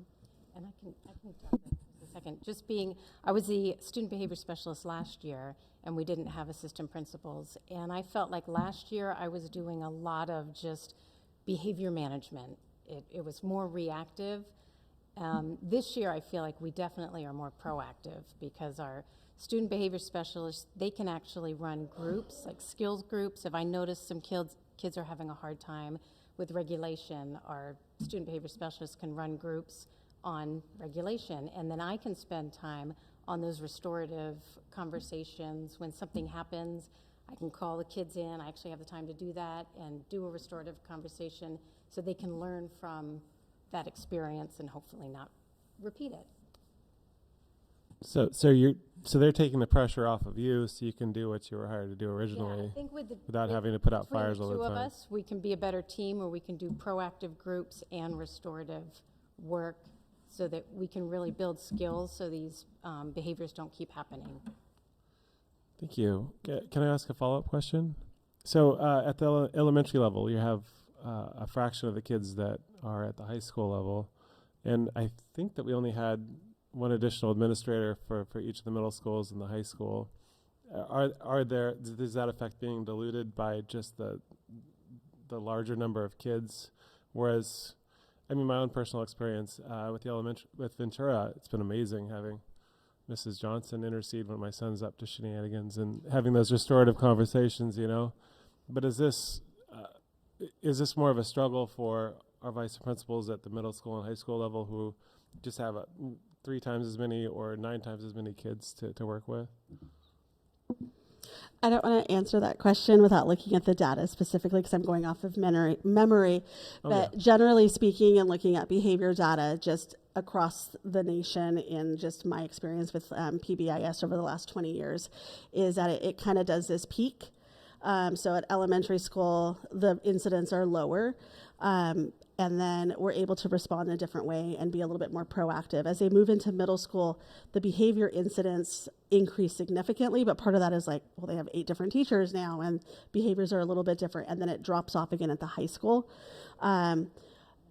Some of the proactive pieces that we're hoping for to achieve at the elementary school is that they are learning some of the things that they need to be successful and building on those regulation skills or building on the academic skills or building on those engagement skills to be able to reduce that number. So even though there are way more incidents taking place in middle school, they are very different than what's happening at the elementary and middle school or at high school. Sort of you're building a scaffold that will eventually pay off at the middle school and high school levels then? I hope so. I think that's all the questions I had. I had one more, but this might be something we can answer off board too. I think a couple times it's been mentioned that the folks being receiving suspensions from Fur Ridge are being, you know, mostly it's either violence or drugs, right? And I recently had an interesting lesson in how vapes were being categorized as drugs. Does that mean that folks who've been suspended from Fur Ridge, part of that cohort that's being kind of said drugs are the reason are for vaping, or is that specifically other types of drugs?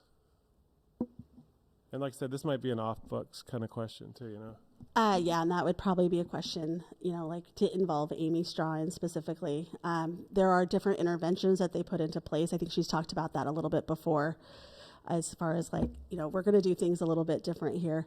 The vaping, I don't know how she responds to that. I don't want to speak for her, but I do know in reading through some of the drug incidents, it's not vaping, it's other things. Okay, I kind of suspected, but so that's all my questions. I would just want to say how phenomenally happy I am that you all are doing this work. It's just the feeling at Ventura this year was so, not that it wasn't great before, but it was just so different when my son would do something that would cause some issues with other classmates. Just the response, the conversations I've had with teachers, I felt more included and connected and part of the conversation, instead of just reacting to it like you're saying, like putting out fires all the time. Like I could actually be on the same team as a school. It's been great. It just feels really good, and I really want to just express my appreciation and gratitude for the work that's being done. So thank you. Okay. Yeah. Okay. Just real quick. Thank you, Board Member Barrow.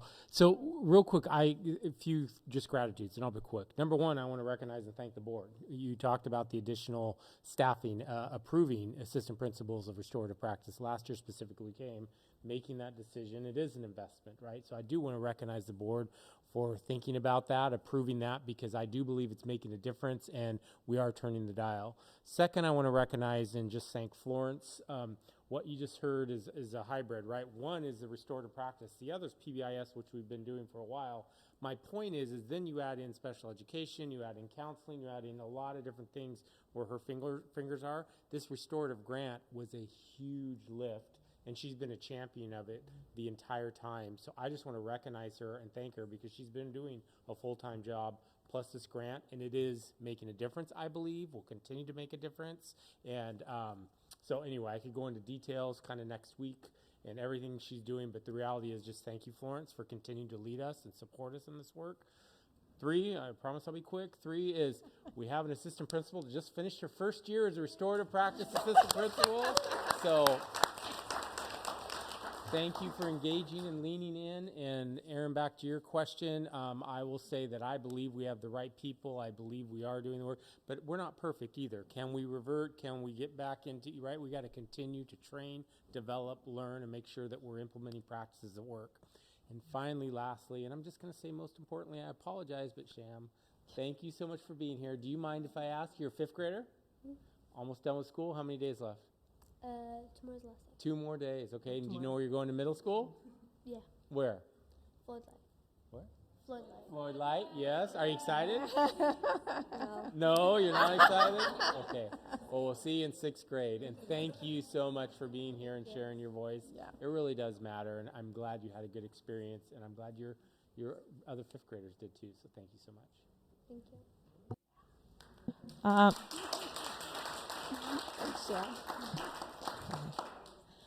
I do have one question. I wondered, like, where in our process currently, like, if there is a response that we're giving to particular behavior that either students, parents, or even teachers or staff have a question about that response, what is built into the system, if anything, that allows for that, where we can examine what our current responses are if need be. For instance, something that has been brought to my attention by both students and staff member is the expulsion policy on kids who have had MACE.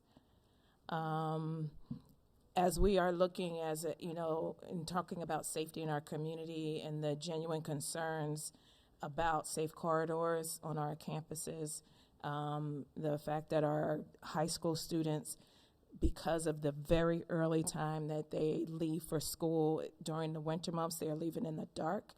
Young ladies that are walking to corners by themselves in the dark or home, that I'm wondering if there are questions about that policy, that where do they go with that? If there are challenges, if there's concerns, or that or any other, how is that? How do we address that right now? So, I'll dive in here. So typically, kind of depends, and it could be a number of different things, but specifically in expulsion, there is an appeal process, and I know you're talking more of the policy itself. Yeah. Expulsion, usually in the appeals process, the question would come up. So, for example, that would come up specifically, wait a minute, time out, my student was expelled, and I'm just making this up, expelled.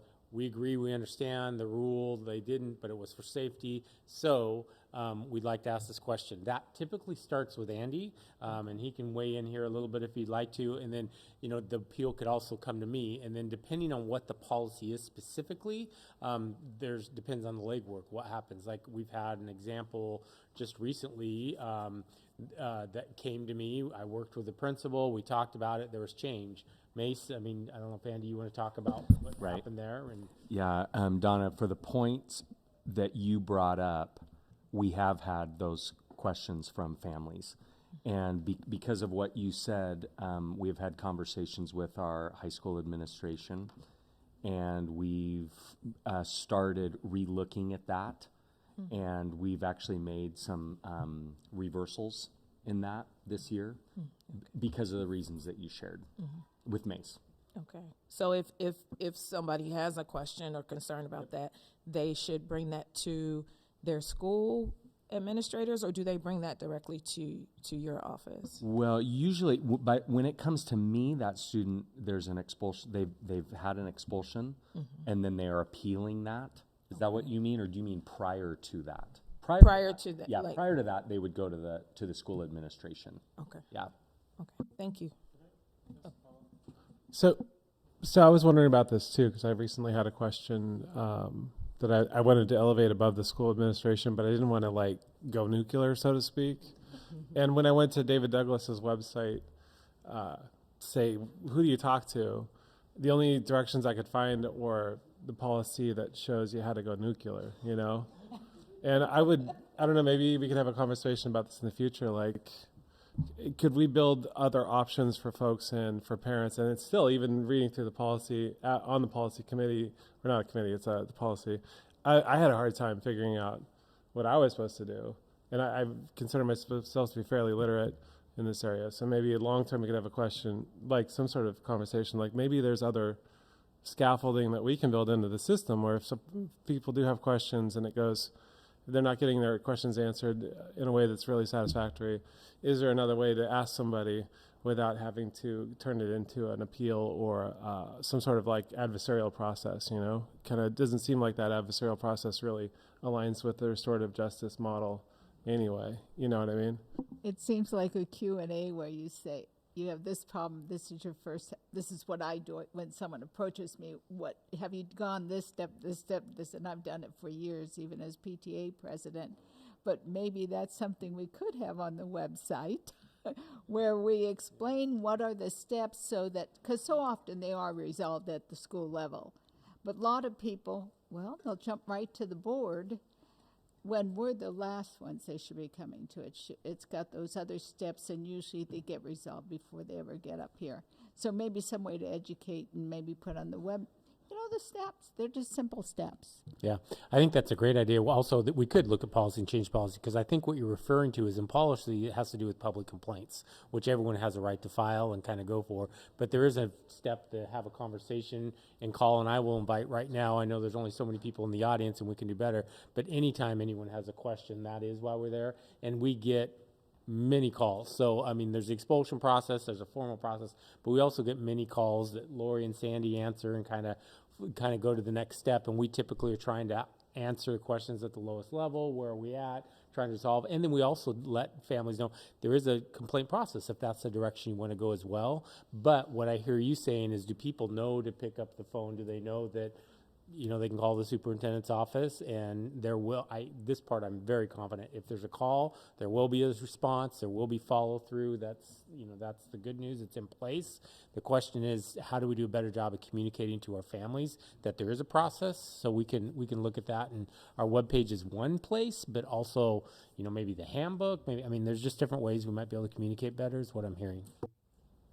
Yeah, and I think to just follow up on that, I think my biggest worry, especially for families that don't speak English as their primary language, because I think, like, I don't know, I feel like there's this, like, sense of, like, not feeling like you're, like, one, like, not having the access to that information in your language where you can understand it, and then a second of, like, feeling like you, as a, like, we as a school, as a district, we're seen as an authority, and so you trust the authority sometimes to, like, not knowing, right? You maybe don't know the system. You trust that, like, the school members sometimes do know, and folks sometimes, like, aren't able to get as involved in their students, you know, like, every day. So I feel like, you know, to not even have, maybe to think to go that far, to file a complaint, because some folks would be maybe scared of involving a state agency, for example. Like, there's so many things to think about, and it's just, you know, furthering that trust of people feel like they can. So just to elevate that point. Yeah. I think it's a great point. I also know that through Kelly's leadership and IDA's leadership, we've done a number of different cafe models and different things, and I've had the privilege of sitting in on some of those, and there are definitely representatives out there as well that they want to tell you what, you know, they want to share their truth and their story, which is awesome, right? So, but definitely, there's no doubt we can always get better. There's no doubt in my mind. Yeah. I have just one quick little question. In terms of family engagement, and something I've been thinking about a lot that I always wonder when I'm reading this data, and also I still don't feel like I have a good sense of, is like do we have consistency around out of school suspensions and expulsions across the middle school and high school levels, such that anybody would know it? Like, what could my kid do to be suspended? For how long? You know, what are, like, do families know, like, really concrete, like, what are the things that could lead to my kid being sent home from school and excluded, and from buildings? And is that subjective to, you know, different admin? Like, could my kid do one thing at Alisat and something at Floyd Light and get two separate results? And if that's the case, like, I'd like us to really think about if that's appropriate, if that's trauma, and also piggybacking on that, like, excluding kids, is that trauma informed? Is that in and of itself a restorative approach to discipline? I understand, like, thank you. I'm gonna get her home. Yeah. And so just like thinking about that, I think for in a larger scope, and not to be like addressed at the moment, but just like, why do we exclude kids from school? Is it appropriate? Is there, you know, and in what cases and those types of things? And I don't know if it's, you know, it's not an easy conversation, but I think that more that we are objective and consistent about that between school levels, and so that any parent would know what the expectation is, you know, I think would help with building community engagement, trust, and all of those things too. So I'm hoping they're part of this. Over the last year, what we, part of a subgroup from the equity team, had worked on the student rights and responsibilities. Within the student rights and responsibilities handbook, there's a behavior matrix, and still has a lot of work to do, especially after using it for the last year. But what is in there is the possibility of, like, if this type of behavior happens, this is the range and the spectrum, you know, like the continuum of what could happen. Part of that is this year was the first year that we've kind of said across the board, Ken and Candy both, and Andy had come out at like admin meeting and said no more than 3 days of suspension when you suspend a kid unless it's pending expulsion. So that's consistent. Another piece is like our 3 middle school vice principals spend a lot of time collaborating and kind of consulting and working through things. So the middle school responses are probably the most consistent. Exclusions at our elementary school all need to be approved by Andy. And so when there is a behavior, that conversation takes place. So do we have a lot of work to do? Yes. Can parents find the information? Yes. Is it friendly? Not yet.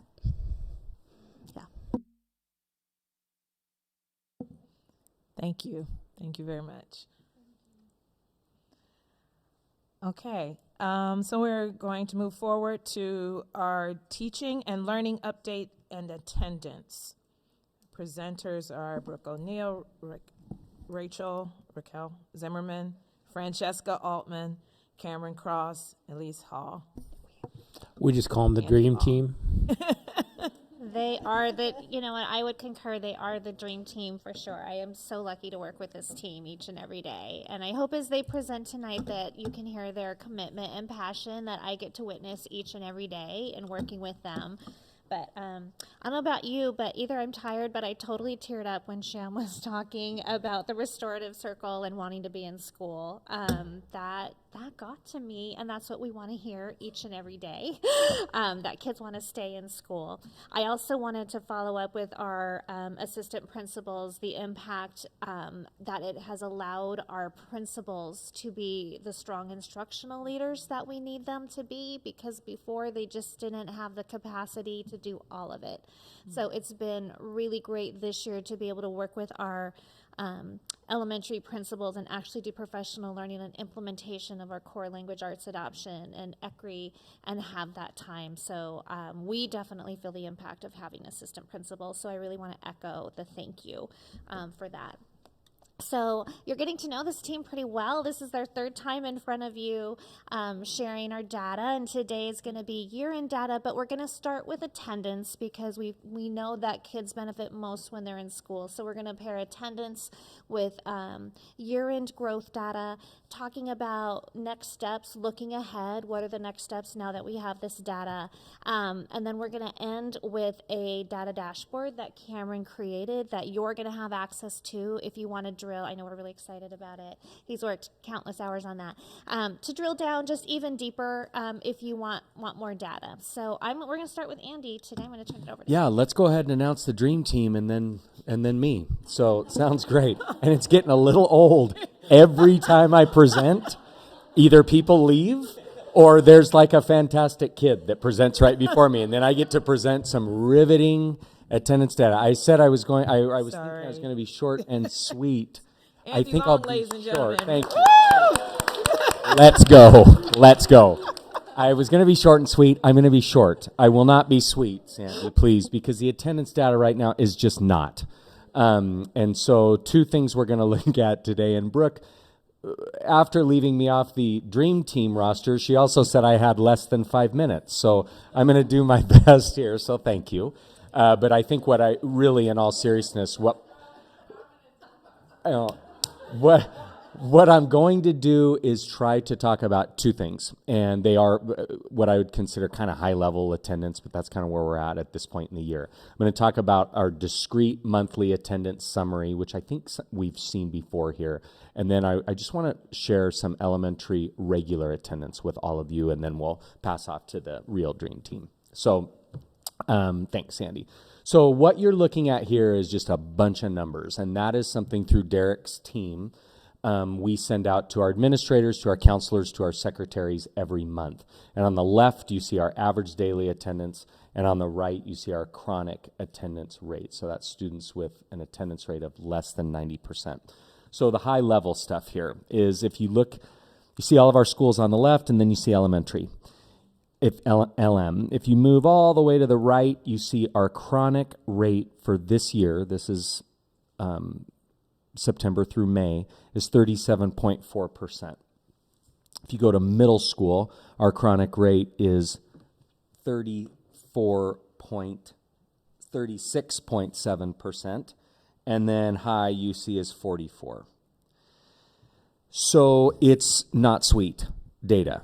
It's hard to look at, to be honest. It's hard to talk about. I think it's incredible what the Dream Team is going to share, the work that we have done based on our attendance rates. Stephanie sent us an email saying, hey, this was not about attendance, but like it'd be nice to look at some historical data. And just, so I looked at it. I didn't get a chance to put it in the slide deck because it had already moved on. But when you look at May 2018, our elementary chronic rate was 16%. In May 2019, it was 17.5%. This is, when you look at chronic team, that's about 17 days of school. 90%. I see why this is Hua's world. And so you know that. It's about 17 days. So it's hard to look at. And we have some work to do, and we have not hit the mark yet with attendance, but I know we're never, and David Douglas, going to make an excuse. We're not alone. It's not just a David Douglas issue, but we are doing what we can at the school level and district level to invest and move these numbers. Sandy, will you go? So I know I'm running out of time here. Thank you, Sandy. So I think this is super interesting for all of us when we're thinking about decisions to make and investments that we do. Take a look at the kindergarten. So this is elementary regular attendance. So these are students with 90% or greater attendance. Look at our kindergarten. So what you're seeing there in our district this year is half of our kindergartners miss more than 17 days. So when we talk about achievement, when we talk about reading, when we talk about all the great work that Florence and team have talked about, we can't do that unless the kids are here. And we know it's not just the kids. This is just we're trying. It's our families, I believe, are doing the best they can. It's just right now, it's just hard. But 51% of our kindergartners as of May 18th, our highest number at elementary only is 74%, and that's in 5th grade, and that's the highest of K-12 with attendance. So it's not the best data that I got to share, but I do think, obviously it's honest, but it's just food for thought for us moving forward. And any advice or thoughts or things you have, especially some of you too that have children in the district, like what we can do to improve that, I think it's dire. So thank you for that. And I do appreciate the round of applause to start. And only because I talk with my 5th grade teacher, because I'm working with those kids that are low in math. And part of the problem is the chronic absenteeism. And what she has seen, and it's a COVID reaction to COVID, people could go vacation any time of the year because they just took the little Chromebook with them. And I have to tell you, my son was the same way. We went off to Hawaii, and she did her work from Hawaii. kind of things. So, but parents, and especially some of our Latino parents and stuff, it's less expensive to travel during the school year, and they discovered that, and they're taking their kids out for 2 weeks, just taking them out, so somehow we have to educate re-educate those parents that it's not appropriate. And I think people feel kindergarten's not important, so they miss it, so I think there's a lot of because kids, they can't control getting to school at that age. Now, 5th grade, they're starting to push a little more. But the little ones, they're at the mercy of their parents. And I think we have to do a lot of re-educating our parents how important school is and for them to be there every day. Because otherwise, it seems like this is the 2nd year back and they're still taking those long vacations in the middle of the school year. But that's my 2 cents just from being there over there at Lincoln Park. Well, you're seeing it right there in the hallways, yes.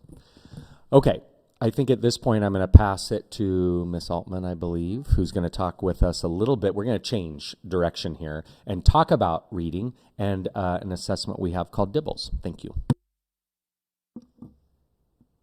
Okay, are we able to slide the slide up a little bit to see that bottom text? Or thank you. So it's actually kind of an interesting caveat because thinking about kindergarten, and Andy alluded to this, that this remarkable kindergarten data is in spite of that attendance data. So just thinking about what we could actually accomplish with higher attendance rates, because there's a lot to celebrate, especially at kindergarten. When we talked about our presentation for this evening, we thought we've presented a few times, and we really wanted to elevate some celebrations tonight. Not that we're not acknowledging the things that maybe aren't as celebratory or aren't where we want to be, but really elevating what we have done and what we have accomplished this year. And kindergarten is one of those really high points.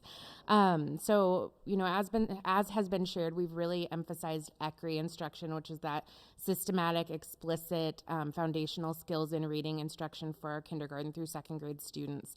And in working with our ECRI coach who has supported us in the implementation this year, she has shared with us, it's really typical to see, 2nd grade will kind of lag behind. They'll take the longest to see those results. 1st grade behind that, and kinder's kind of that first place. You'll typically see that growth, and we definitely saw it this year, which is so exciting. So still have a ways we want to go, but if you take a look at that first graph there on the left, just to orient you, this is from our DIBELS assessment. So again, really looking at those basic foundational skills up through comprehension in 5th grade. And so that first chart shows our beginning of year composite score, so a student's overall score compared to their end of year composite score for kindergarten district-wide. So the 2 boxes that are outlined there, you can see those are the boxes that indicate students who are at or above benchmark. So at the beginning of the year in kindergarten, we started with 29% of our students at or above benchmark, and are ending the year at 57% at or above benchmark. So really huge improvement. And it was alluded to that Cameron's going to share a dashboard with you at the end of this presentation, which is, I love data, so I have spent a lot of time in this dashboard because you can break it down by demographic group, by IEPs, by English language learners, and I can tell you that this strength of data holds true across pretty much every subgroup that I examined, which is so exciting.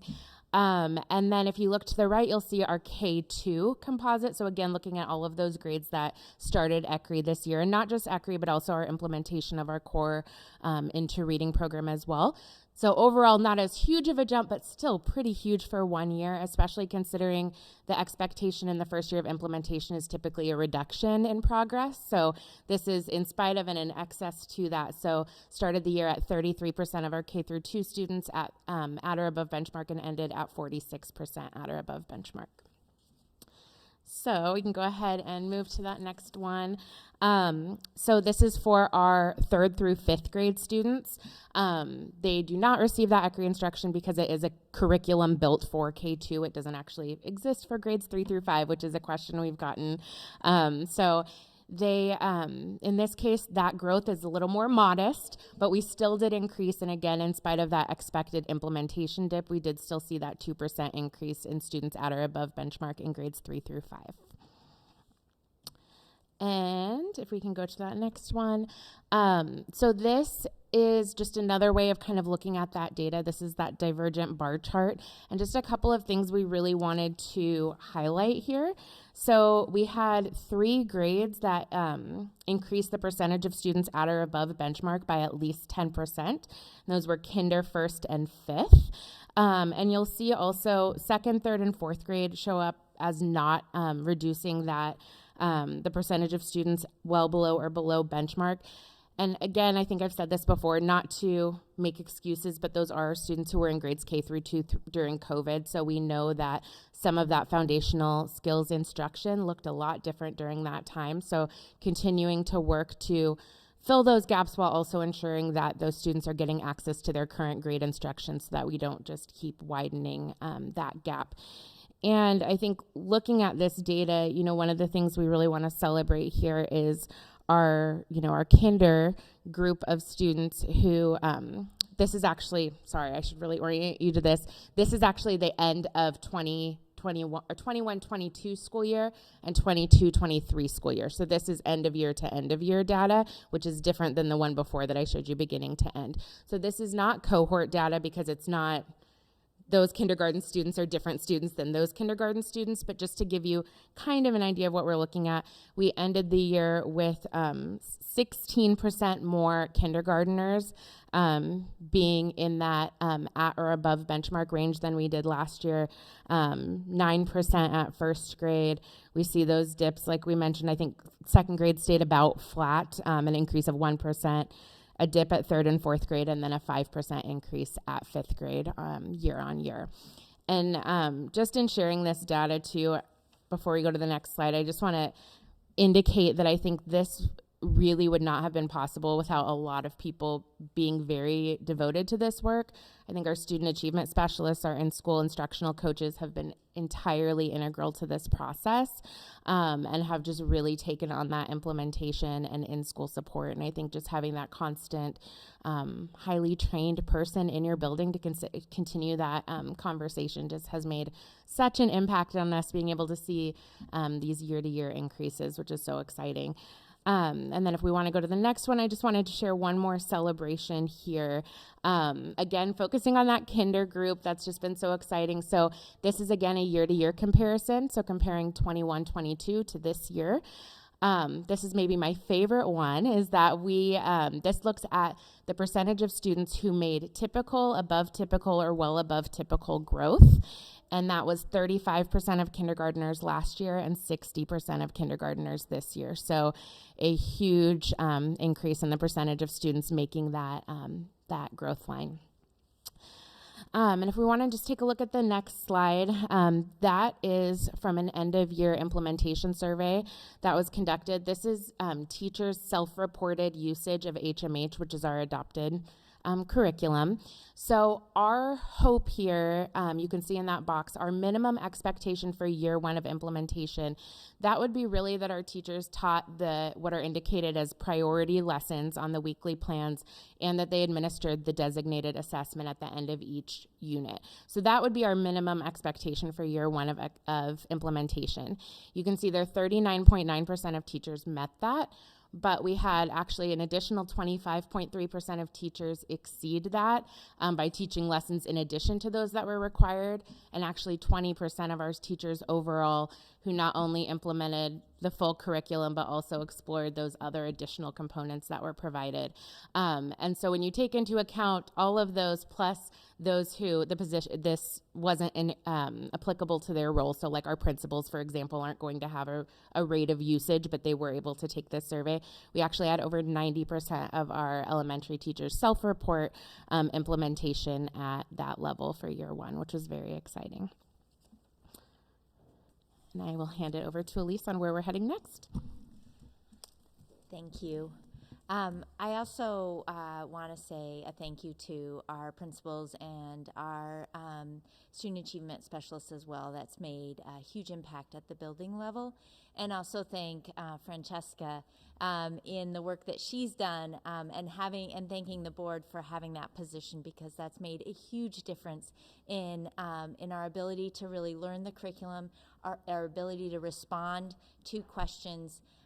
Francesca was able to, on every Tuesday, create a Tuesday teacher tip that was relevant for our teachers and the questions that were coming in and the timing of the year.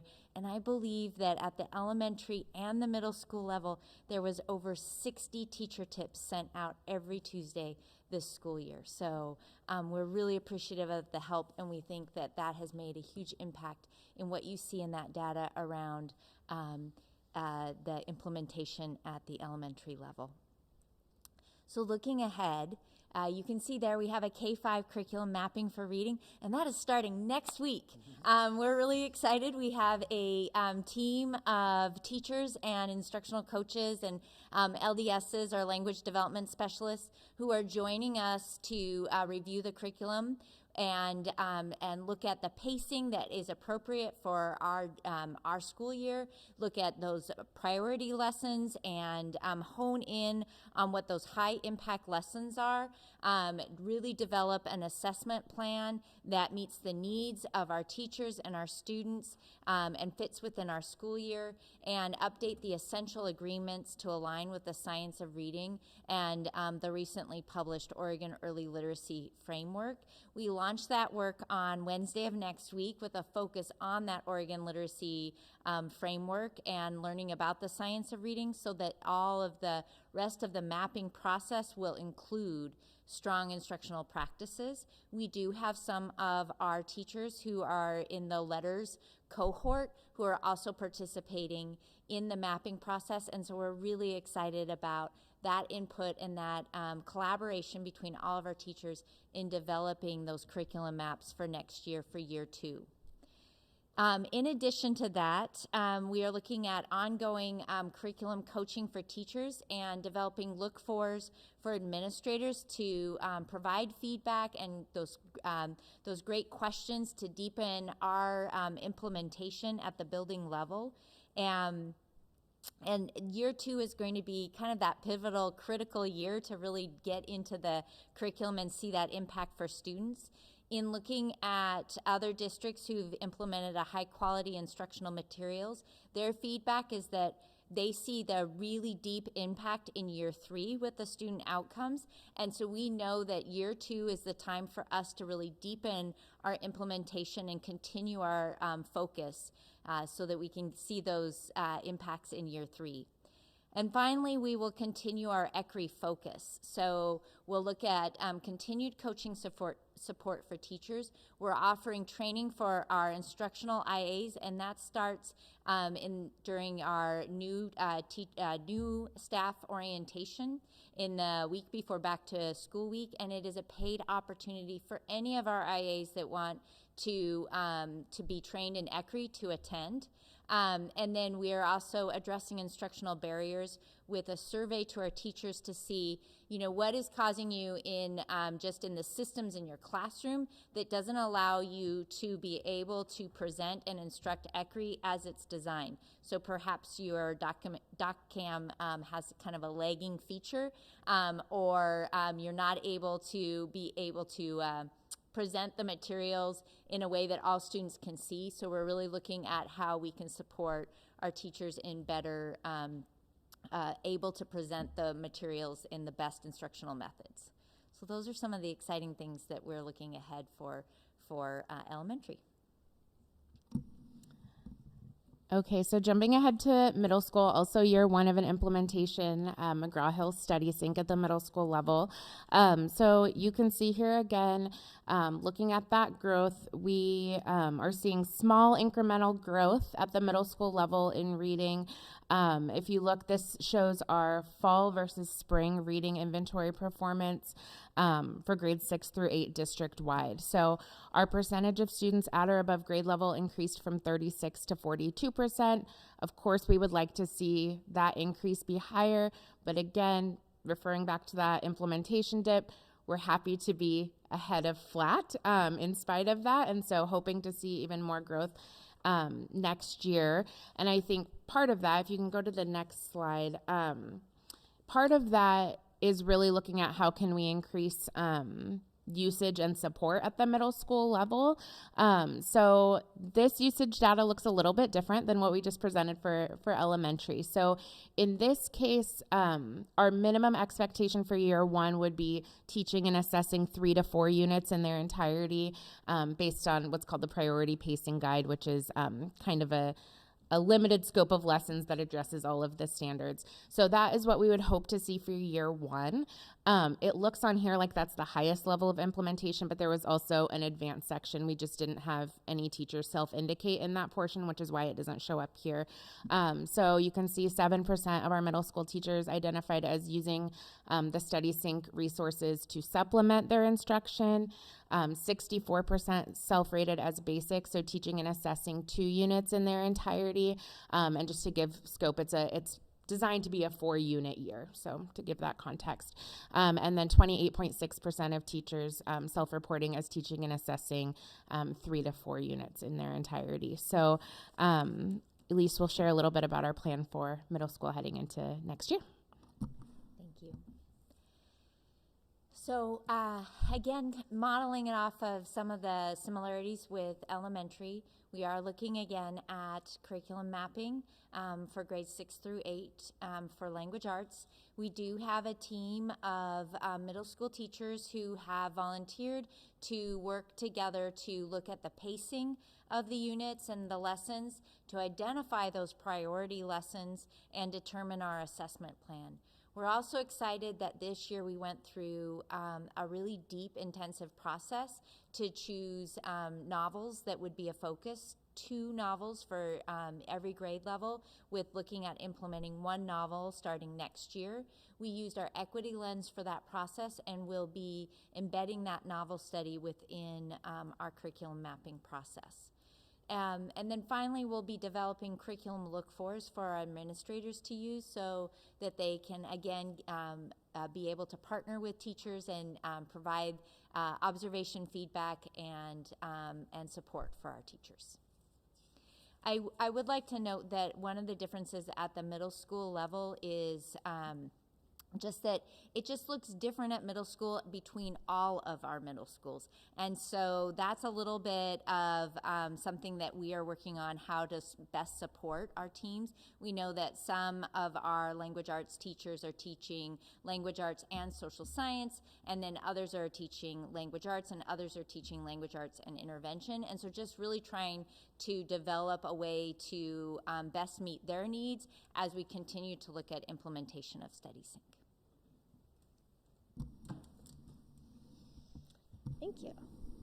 Also, thank you for approving a little bit more money. I appreciate it. That was earlier. So, I wanted to start by shouting out all the folks who are doing the teaching. It is tough out there in school classrooms. It's fun and we're having a good time, but that doesn't discount the hard work that is really happening from our teachers. So I want to thank all of our educators and our administrators for believing in their students. I think we see that showing up here. They encourage their students to think mathematically and take risks academically to stretch themselves. On the left, you're seeing are this year's students' MI performance in the fall compared to the spring for all K-5. I should actually adjust that. I apologize. It's 1-5, grades 1 through 5. And that increased from 9% at that proficient and advanced score to now being at 38% of our students are scoring at proficient or advanced. Really similar to the data you saw earlier from Francesca. On the right-hand side, I pulled this data out. This is, again, from just this year's students. The fall score was looking at 10% of our students scoring at proficient or advanced. And now in our spring data, that's 35%. And I did grades 3, 4, and 5 intentionally because these were our students who were most impacted from kinder 1 and 2 on. during our COVID years. And so I guess I just want to celebrate the fact that these are our students who I think have had the most challenging opportunities to learn mathematics, the most broken, choppy opportunities to learn math, and we're still being able to really get them to make growth, which is fantastic. I also want to point out the fact that our teachers are utilizing resources and curriculum supplies that are not exactly as robust as they would like, and they've communicated that to us, which is we found out a lot about that during our adoption process this year. So I want to celebrate them for making some awesome gains with not all the best tools in their toolbox. If you can go to the next slide. We're looking at our middle school group in a very similar manner. So on the left-hand side, you're seeing all of our grades 6, 7, and 8 data. 7% at the beginning of this year were scoring at proficient or advanced, and we've grown to 23% at the end of this school year. On the right-hand side, I selected 8th grade. They've got probably our biggest amount of growth, from 6% in the fall to 29% here at the spring. And I think both data sets, the grades 1 through 5 and the grades 6 through 8, communicate that our teachers are working hard, our students are working hard at learning and growing. And this supports the message that we heard our adoption committee, our adoption teachers that came and presented to you back in April, May, that we can't wait to implement and get new resources and new tools, and giving our teachers the time and the collaboration space to work on the instruction that they can provide to their students. Because if they're able to do this, oh man, just wait, right? Just wait. I'm really excited. So that's what I wanted to bring you today with data. On the next and final slide from me, we'll talk a little bit about looking ahead. So speaking of, we are elated, and I don't say that just like from district office, but the teachers that I'm talking to, the teachers that we had at our June 9th intro to iReady classroom mathematics, we are really, really excited for having a K-8 math program. It has a lot of really intentional, thorough, thought-out components, not just lesson components, but things to do when we have students who aren't showing mastery or proficiency at a certain skill. How, as a teacher, can I find resources to support those students? I've got students in my classroom who are, they kind of look a little bored. They really zoomed through that. Holy cow. What can I rely on in order to get those students working on things that really will enrich their understanding, and then the spectrum in between? And so we're excited for the curriculum. You can see there we have an August kickoff. That will be grade level specific, much like our June 9th training, which was grade level specific. We'll revisit and really help to hopefully refine and make some adjustments and be really intentional about listening to our teachers and listening to our students in October. And then we'll come back in February again to refine. And there'll be some things in between there, but those are like the big checkpoints. And then I wanted to let you know that you'll see a little different data next year. I would love to come back if you'll have me to report on some more math. But we will be transitioning away from math inventory, so that has ceased. It is no more. And we're moving into iReady Math, which comes with a diagnostic program directly aligned or connected to the curriculum. So it will give teachers and us and students and families resources directly connected, rather than just kind of here's a target area to focus on. This will be very much more pointed. And last but not least, our middle school crew, who also are partaking in this entire package here that I've talked about. I've gotten 3 teachers who have worked with me all year on the adoption committee, and I've asked to see, would you be interested in kind of being a little bit of a chariot lead out in front of your colleagues, maybe beside your colleagues, really just trying to keep the energy and the communication between me, district office, and our middle school math teachers. And so I've got one leader at every single building. We've got some dates picked out throughout the year for us to meet after school and really collaborate together intentionally. And they'll get paid for their time, which is super exciting, because that's really tough work, and I'm really relying on them to help communicate their needs and get them the support that they're hungry for. So that's all from me. Thank you, and I'm turning it over to Cameron. Thank you. On the screen here, you see is a screenshot of the landing page of the dashboard we've been referring to. I like to say first the original reason for creating this dashboard was to be a tool to provide to the building so they can monitor how testing's going, so they can see, you know, the kind of the systems thing. How many kids have tested? Where are we at? It used to be an old Google sheet I'd share out, and to make it easier, I'm like, hey, let's do a dashboard, and it can update it easier. Be easier to access for the building leaders also. And as we came into the spring, I was like, well, let's add a little something to it. And the data that I typically put into the reports at beginning, middle, end of year, I put those into the following pages. You'll receive a link to this dashboard, also do a video kind of explaining what you can and can't do, what the limitations of it are. Once again, I like to say this was originally created for participation. I've added some of the other stuff in there, but I was really happy to be able to do this also for a few reasons. One is you can see at the top there with the red rectangles, able to break down the data. Now I'm a little limited on what I can do with that, but I know as we go into next year, we're looking at Synergy Analytics, and this is going to be something, we'll have the dashboards tied into Synergy, where there's going to be a lot more we can do with it. But for right now, I was very excited to put this together and to be able to do this, to also, you know, provide data quicker, because the buildings are still waiting for me to finish up my paper reports. Those take a couple of weeks to do. Here they can get into it now and start getting their fingers dirty and looking at everything. And then it's just, you know, like I said, just able to go and go, how did our 6th grade ELL kids do at a building across the district? Whatever it is that you might have a question about, and start, you know, it's definitely not this is the end all be all, but it starts, okay, let's start this conversation, let's take a look and see, you know, what do we need to look at from this point. So, like I said, you probably by Tuesday, maybe tomorrow, but I'm gonna promise Tuesday, the link and a video, as I mentioned, what you can, how to navigate through it, and so on. Is there anything else? Oh, thanks. Thank you. Questions?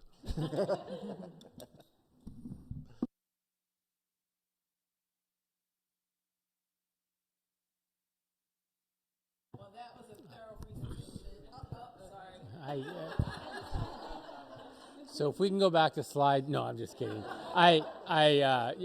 Each one of these individuals I heard recognize our teaching staff. So I just want to echo that. And we happen to have a teacher in the back row back there. So all of our teachers that are being championed, and I don't know that I need to say anything else other than, obviously, when I said dream team, I wasn't kidding. It wasn't a joke. I know we kind of giggled, but I can't be in a meeting with Brooke or cabinet meeting without Brooke bragging each of you up on what you're doing, your passion, your leadership. I mean, it's coming through.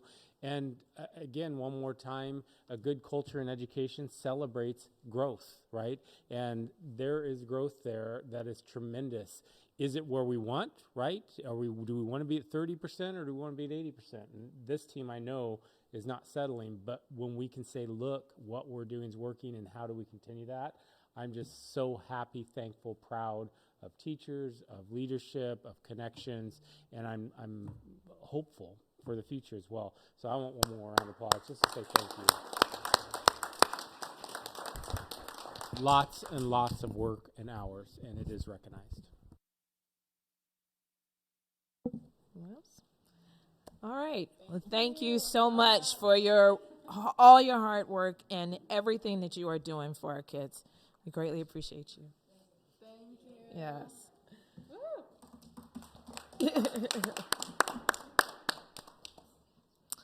All right, our bond update, Ms. Pat Comer. So the Elks demolition has gone fairly well. It should be done here in the next few weeks. And Cherry Park re-roofing will start next week.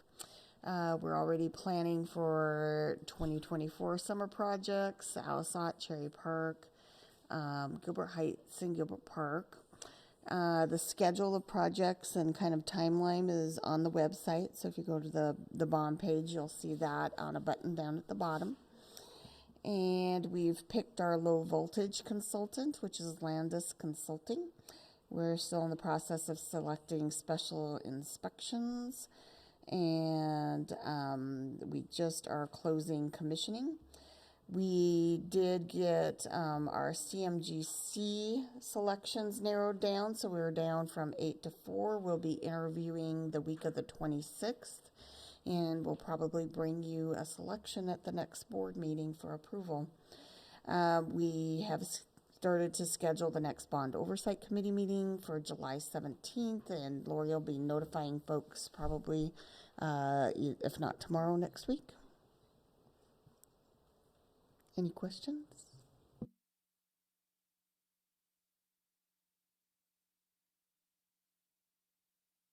Just when we get the proposal for the contractors, can we include what the diversity of that group is? That's something that we've asked to be considered. So I would like to see of those the RFPs, how many, were there women, were there people of color, what, Was anybody certified as the MWESB? Minority, women, emerging small business? Okay. Yes, thank you. Yes. Do you mean the main contractor or the subs? Because usually that comes in with the subs. Okay, because you don't see too often in the bigger contractors, the subs we see it. Usually you do see that more in the subcontractors, but I can check their applications and see if who's checked the boxes. Okay, thank you. Okay, and now we're at reflection. No, I'm sorry, board policy, first reading. Aaron, Stephen. Any things you want to point out? So we're going to be introducing a new policy crafted by Derek and his team. We talked about it a little bit last month. Stephanie and Wa and I had the opportunity to meet with Derek and 3 building administrators to talk about their concerns around data and cell phone use and the like within the district. We heard some really strong fears and challenges that they've been having at the school level. And so we talked about bringing this to the board the way it's been crafted. Also, it's been doubled and triple checked by OSBA, so it's got their seal of approval. Personally, I'm still a little nervous because there's some pretty broad language over exclusions and suspensions, but I trust the district to roll out the IRs, in a very appropriate manner. We also talked about specifically. This is a huge, massive question. I mean, the effect of social media, the effect of cell phones going from what they were in 2015 to what they were today. My wife, when my son was born, my wife got the first Google phone. It's this big. It's this teeny little square thing, and it doesn't even, I tried using it. It's almost impossible to do the finger thing. And that was only 10 years ago, 12 years ago. So I think that we should take a very deep look at this over the next couple of years if we can. And I'd like to bring a proposal to the board. And I don't know if I have to do this in a vote style way or how to frame this, but I'd like to ask you, Ken, to create a superintendent's council on our data use and cell phone policies within the district. It's a huge question. I think anytime we talk about a drop of enrollment, not drop in enrollment, but a drop in attendance at school, a drop in participation, I think I personally hear, because a lot of it stems from 2015 is when we see this big kind of like cliff in our numbers. I think a lot of it comes from cell phones specifically. And our administrators too were very clear that there's been some massive challenges at the high school and middle school levels as far as cell phone use goes, and also that there's a rise of AI. I mean, there's just so many things that are and AI being used to cheat on papers and stuff. I mean, I could just go on infinitum, but I'd really like if we could create a committee superintendent, if you could create a superintendent's committee around this, including students, parents, administrators, staff, teachers. I mean, bring in as many voices as possible. Yeah, for the purpose of taking a really close look at the effect of cell phones and social media. And I don't know if Derek, if you want to add to this at all, but as it affects our students, as it affects our schools. So part of what we talked about was how different districts are taking on this issue and looking at that as well. Like some of them use technology and phone locking. Some of them, you know, we have a school that I used to work for that has an absolute no phones policy for staff too. But like, what is realistic? What have been the different things that different districts have tried? What do our families feel? What are concerns? You know, how do students feel? You might be surprised. I mean, some students are pretty worried about having themselves be recorded at school. You know, they might like the freedom of having a phone. Others feel pretty bullied by the phone. So just really taking a hard look at it for the purpose of coming up with our own strategy. Oh, and in that meeting, I took notes, and I'll share it with the board. My laptop died, so unfortunately I can't look at it. But I think the recommendation was, I think they would like the opportunity, based on out of this policy, kind of having a bigger conversation. But I recommend it, and they would like the opportunity to present here with us at the board those concerns. I don't know how to make that happen, but like kind of hearing from the high schools and middle schools, and even students and parents, just to get a collective community insight of how to move this forward as a community. I don't think it's just policy is one step, right? But we need a community. There has to be a community effort. And I think that's what's based on the conversation I had with assistant principals, with Derek, and just kind of seeing how other schools implement it. It's a community effort. Everyone has to play a part to make this work. A policy isn't going to shift the practice. So I think starting out is probably with a board presentation, just hearing directly from community members, all stakeholders that are involved, and just hearing their standpoint on how to move forward in the best way because it's impacting teachers, it's impacting behavior, learning in a way that's way beyond the skill sets or support that we're able to provide as staff. And also, what are the parents' responsibilities? So I think there's just a lot of components perspective as we look at the bigger picture moving forward. Don't leave out elementary, because I'll tell you, going into the elementary when my granddaughter was younger at 9 years old, I won't tell you how many kids already had phones and pulling them out when we were on field trips. I'm just shaking my head. And we're talking expensive smartphones. So. Okay, so thank you, and absolutely, I'm happy to do that. So happy to put it into place. I do think it's huge, so it's kind of overwhelming to even think about, but I think it's the right conversation.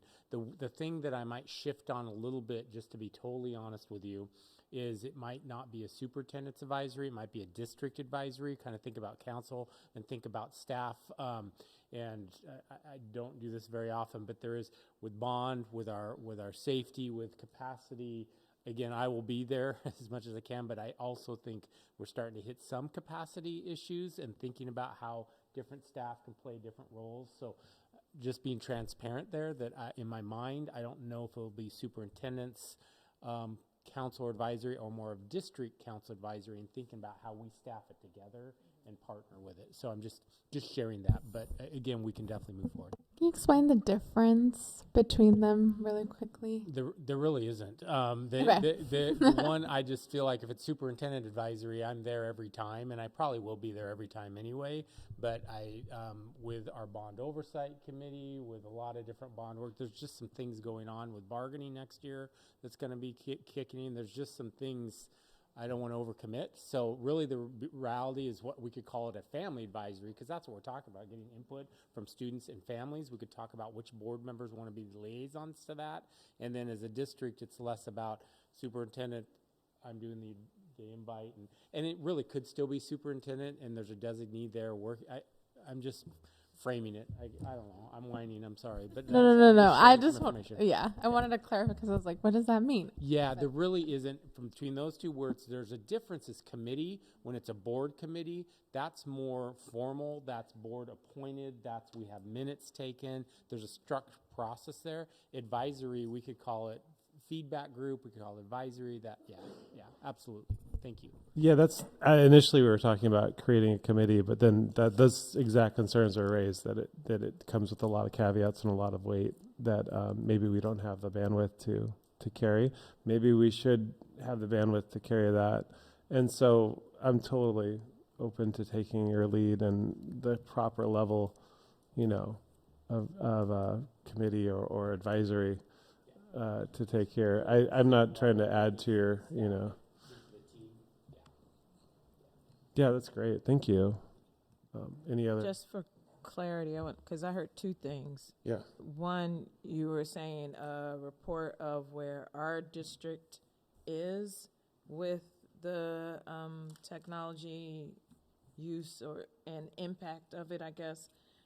And I'm guessing you mean separate from just the general where schools are, where students are across the country, is what I heard it sound like. And then how do we bring our whole school community into addressing that? Those two separate things, correct?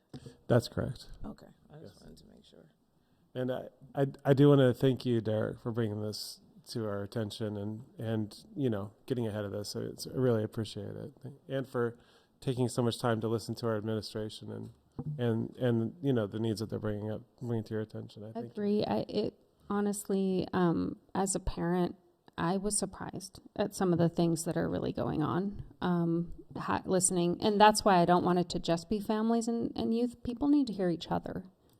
What an impact this has on the environment and the culture and some of the incidents that are happening are pretty disturbing.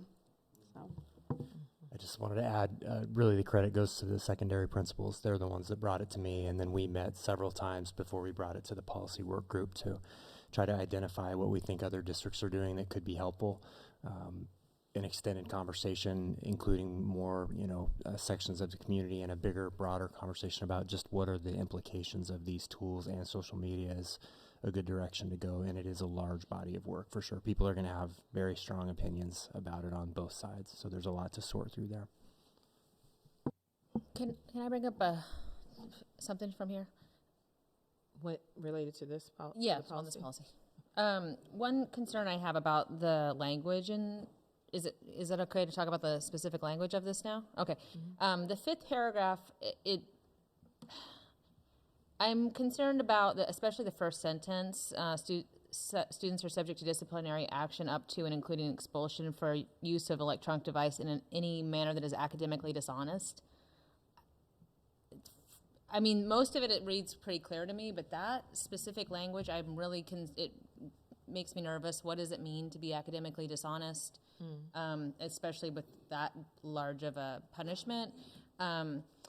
And so most of it, like anything that's illegal, violates terms of the policy that's specifically outlined. That all makes sense to me, but that specifically, I really have a hard time with knowing where the line is on that. And I'm also thinking about my situation that happened with my son's senior year here, where he was accused of cheating, and it was like the immediate response on it when that really wasn't even the situation. And just kind of there's sometimes knee-jerk on when, with issues around especially racial bias. I would say in that specific situation, it was. And so I just want to be really cautious about using this term academically dishonest without really defining what we mean by that, because that can be really a really broad term. So I just want to flag that as something that really concerns me about this.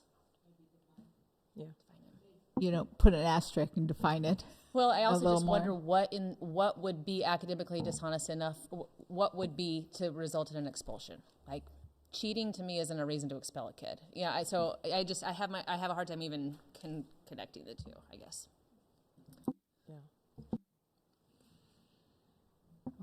Ken, would that be like an administrative, like a separate, like administrative clause, whatever that's called?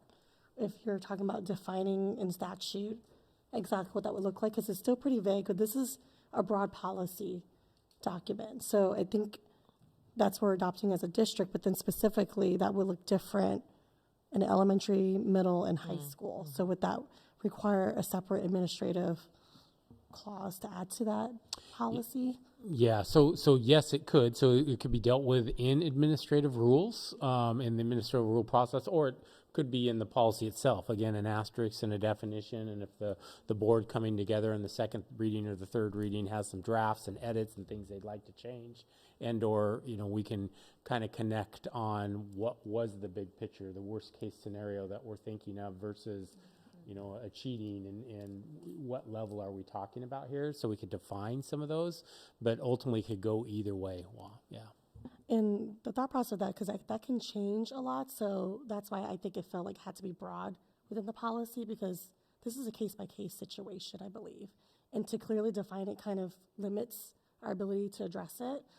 And secondly, we have to think about what the administrators have brought up to us was that we need to kind of figure this out, the timeline, because of implementation, because there's a timeline to implement these type of behavior policies. Like, you have to do it in the beginning of the school year, and once you pass that mark, you can't follow up on that. And also with the handbook, the printing, so there's a lot to logistically to consider when adopting this policy. So that's what they brought up to us in the meeting as well. And so those are just my thoughts about it.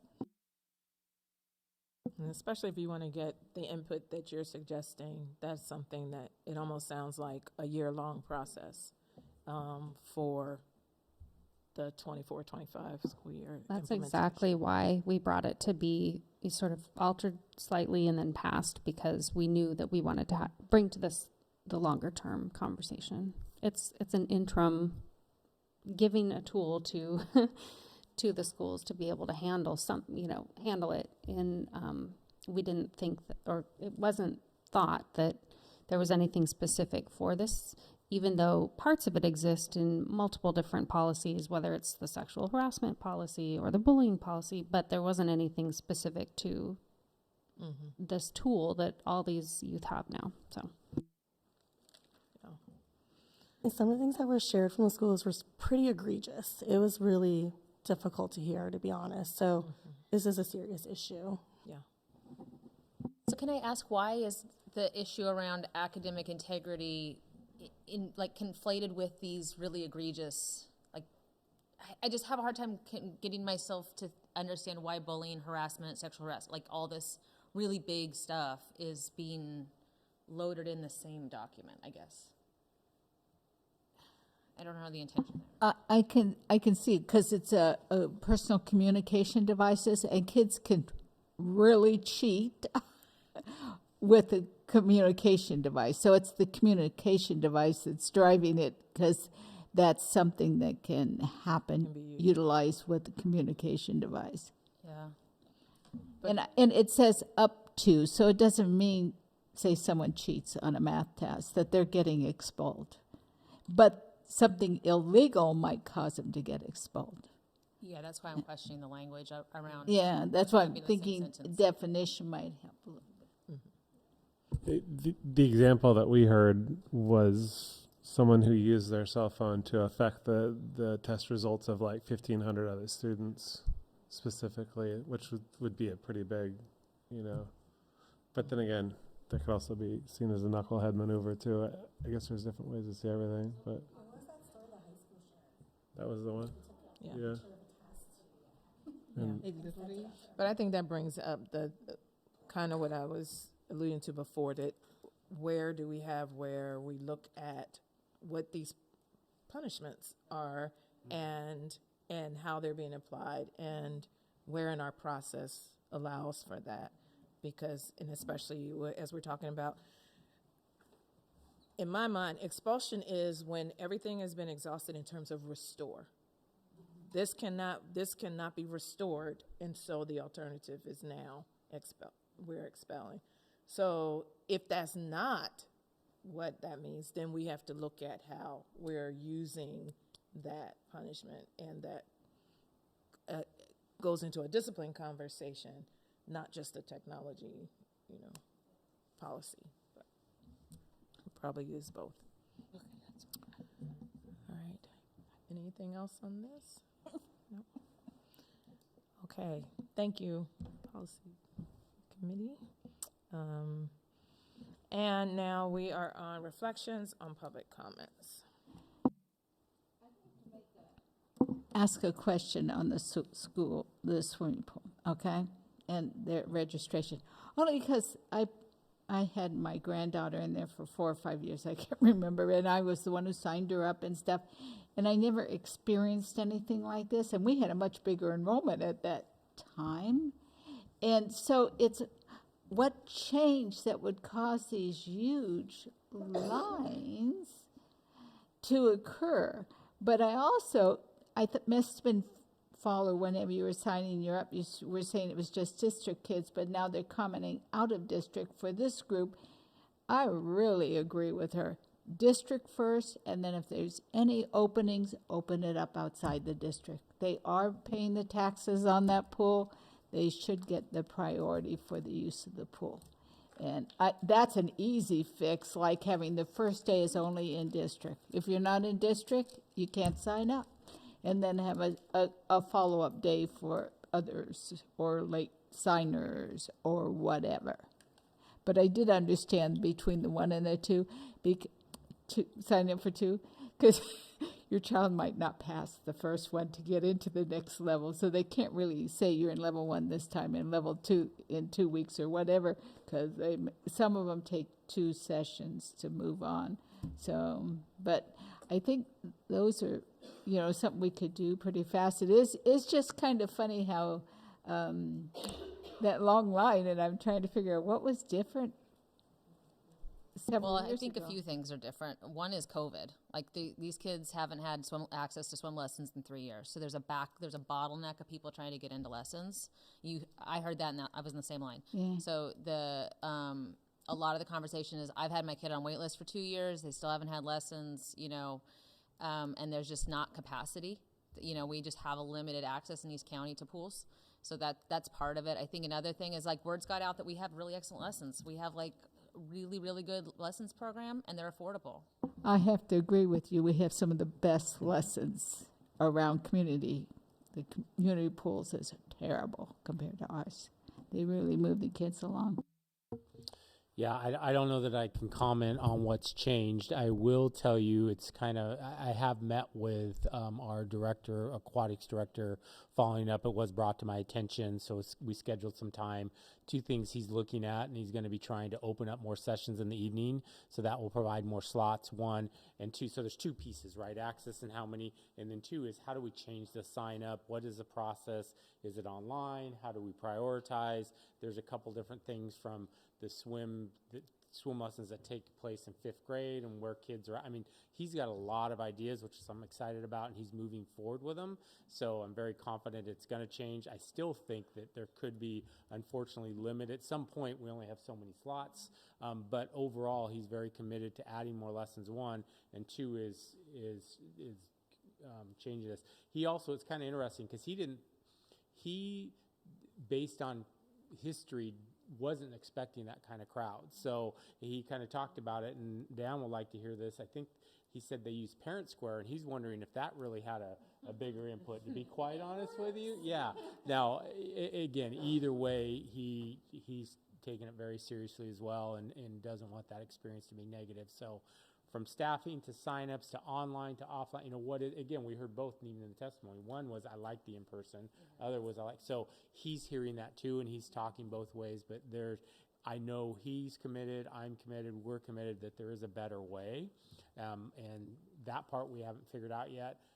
But as far as opening slots, he's working on kind of ASAP, hopefully. The first step is, do we have staff, which is really our students, to instruct? So he's kind of working on that, because there's some limits there. So anyway, the good news is, I know we're moving forward with it.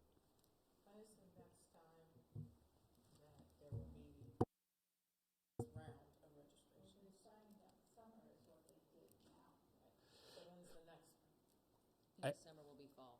They do, like 4 times a year. Is it in August? Is it in September? Is it like? I don't think they have it set, but I would guess August. That's my guess. Yeah, I don't know. I would guess August as well, but I don't know. Yeah. Yeah, and then we also have swim lessons that take place during summer school. Those students that attend summer school, that's part of the programming as well. So that's a separate conversation. I just thought I'd share that out. But yeah, I believe it's typically August, but I can follow up. I can connect with them and email the board and share what the next sign up is, when the next sign up is, and what that looks like.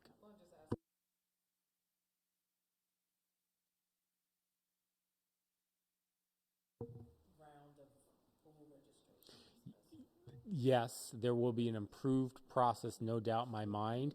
The question is, will we have a brand new process that's all online, where we've bought some or purchased some sort of online scheduling system or figured out that answer yet? I'm not sure about that. But as far as when when the next one is, there's no doubt in my mind there'll be, a different process that adds more support in what it looks like. And can we make sure that our district people get priority? And it's no out of district until after the district people are signed up, because they are paying the taxes on that pool. We talked about that as well. Yeah.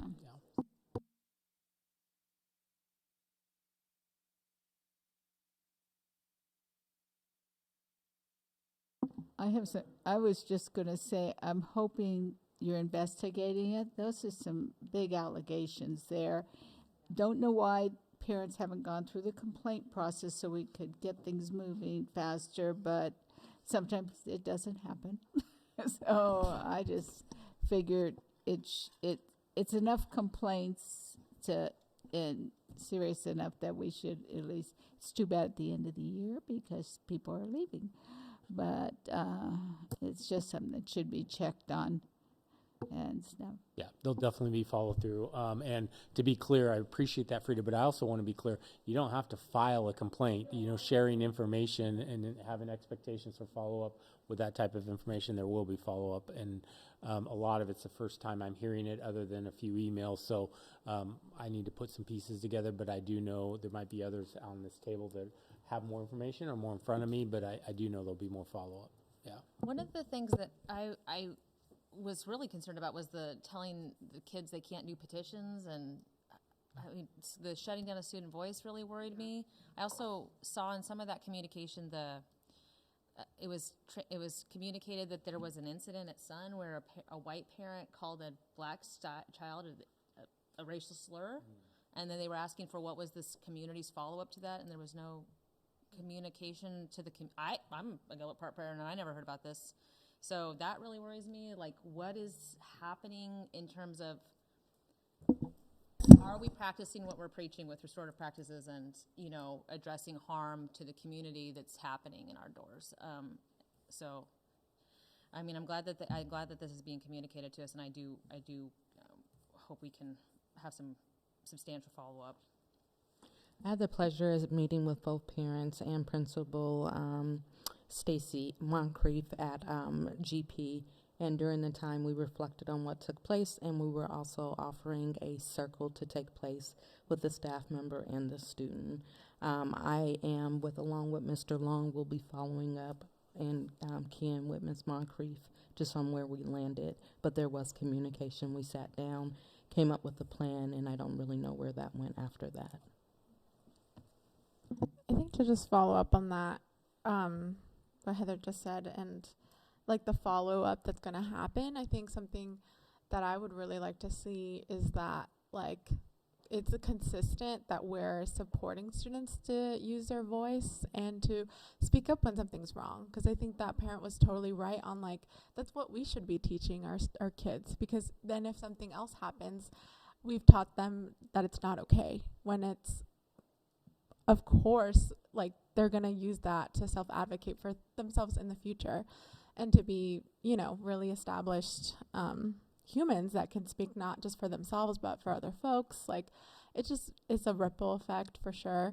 And so that consistency, not just, with all the staff members at Gilbert Park, but, just in general, So I think I really wanted to highlight that. And I think overall, and I think this touches a lot of things, is when we're talking about anti-racism and accountability, I think there's so much that still needs to happen. We're still seeing these incidents happen, and it's not helpful. It's not okay for folks to protect other people, you know, like to uphold white supremacy.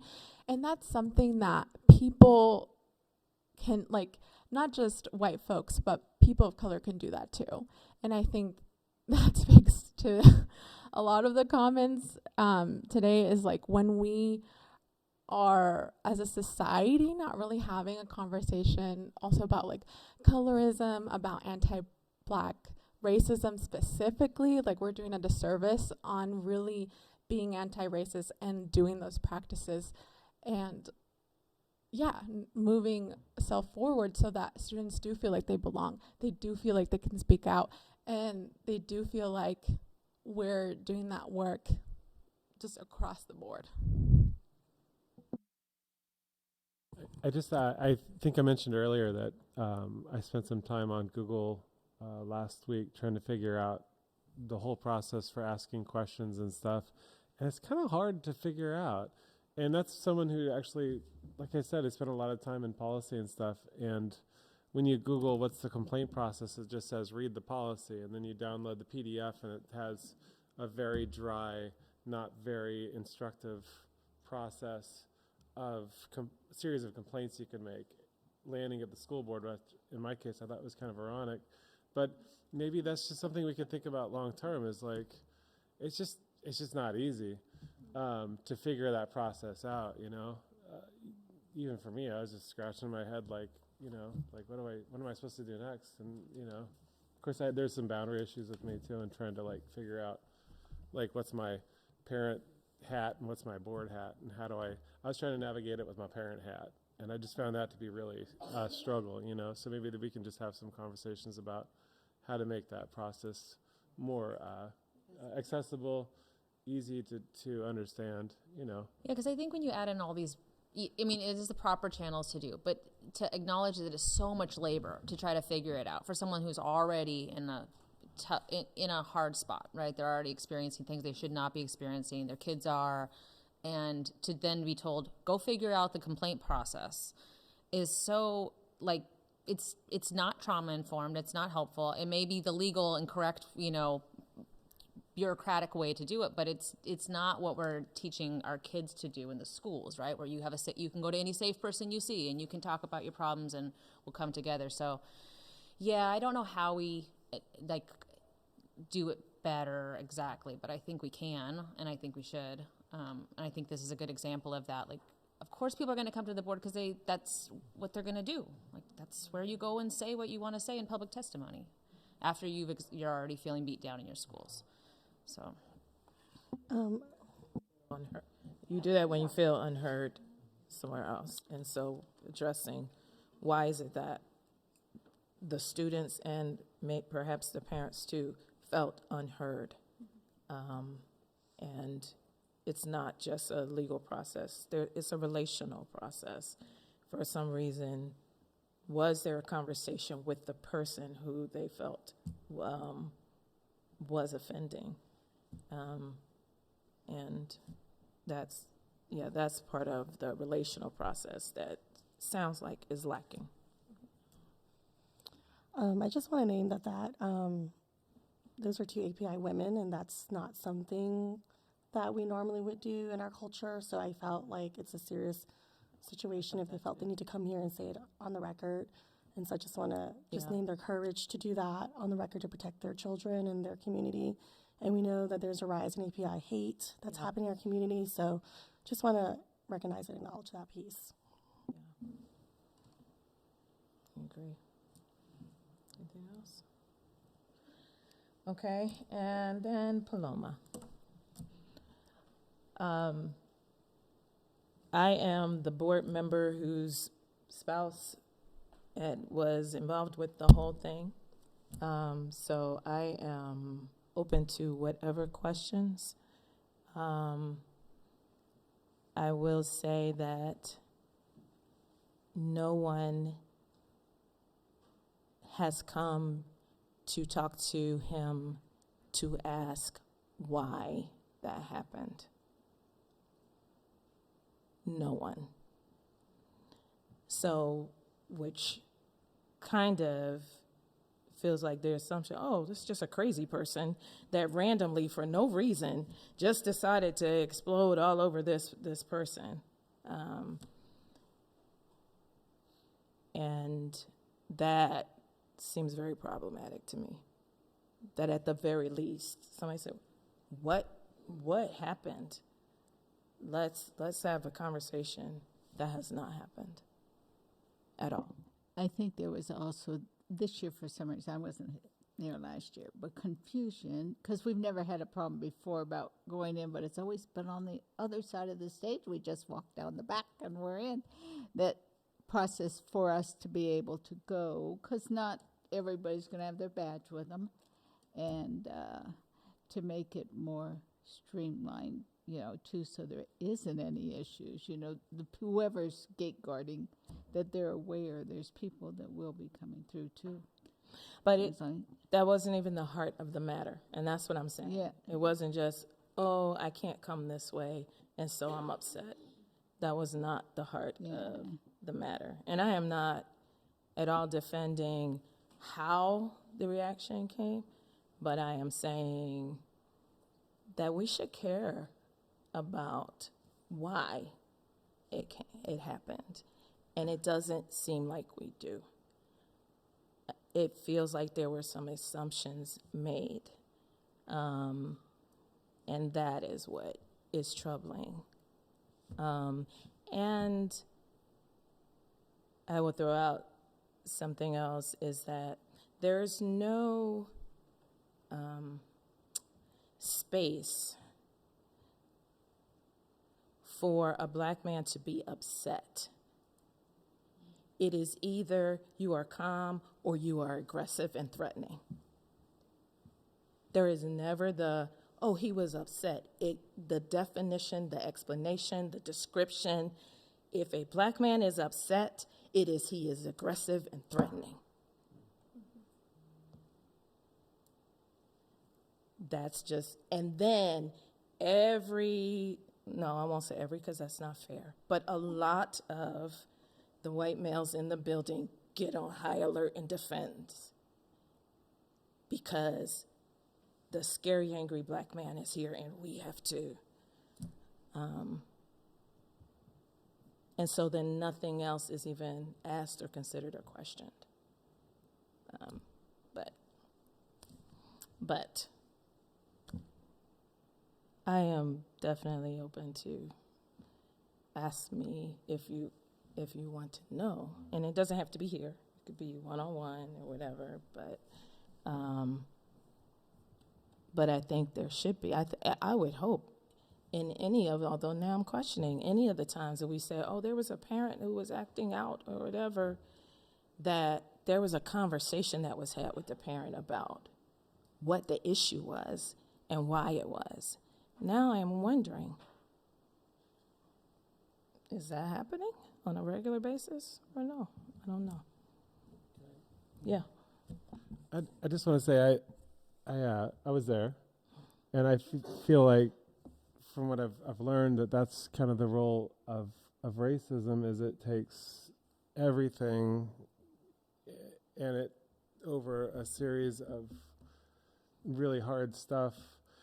Everything has a giant microscope over it, and feelings that might have been like a struggle at one point turn into, they're just magnified because of historical racism or challenges. It's just like the personification of just what racism does and how it magnifies situations.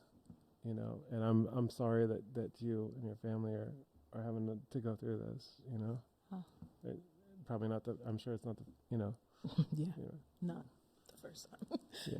Go ahead. Well, I was going to say, I think I'd be remiss if I didn't add on to the fact that Juan and I actually also were at first not allowed to go in until our colleagues, who are all happen to be white, come in, and then we're believed. And so that's why I mentioned earlier, you don't have to, people of color could perpetrate white supremacy too. Like there's colorism, there's anti-Blackness specifically, and that is such a harder conversation to have because as someone, when you feel like you've been oppressed, like it's hard for you to have that conversation because we're very much looking at it through like, well, I've been oppressed, so how could I oppress another person? And that's a hard thing to grapple with, and it's something that like it takes a lot of undoing and learning. And there's, I think, more context to that than just like what I'm saying. Like, you know, this is someone who's new, like someone who, you know, hadn't worked with us, a new person who was like manning the door, because we didn't have this issue last year. I think we mentioned that even when you weren't there, Frida, like we didn't have that issue. So there's, I think, a lot of compounding things, but I think at some point there is also that, right? Like, you know, who's believed and who's not.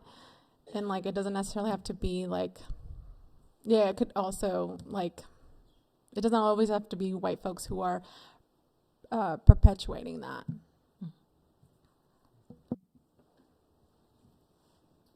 I think in that situation, when I was asked, I was really confused about the whole process.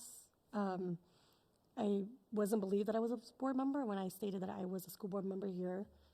And then I was asked for my ID, so I stood to the side to wait. So that was not clear to me.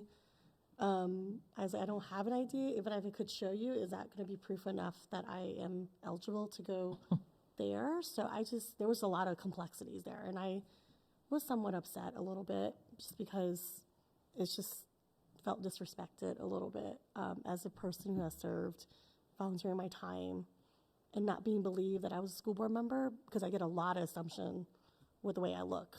Even in my state representative role, people look past me all the time. And so that's what I felt in that moment, where I even stated, hey, you're not supposed to come back here. Are you staff? I'm like, I'm a school board member. And then I wasn't believed. You said it at least 3, 4, 5 times until I think Frida went in with her pass. They're with me. Yeah, something like that. But yeah.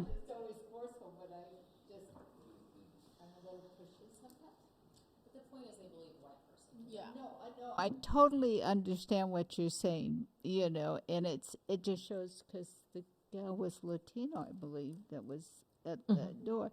And so it doesn't matter who is standing guard, they still have that opinion that if you're white, you're okay.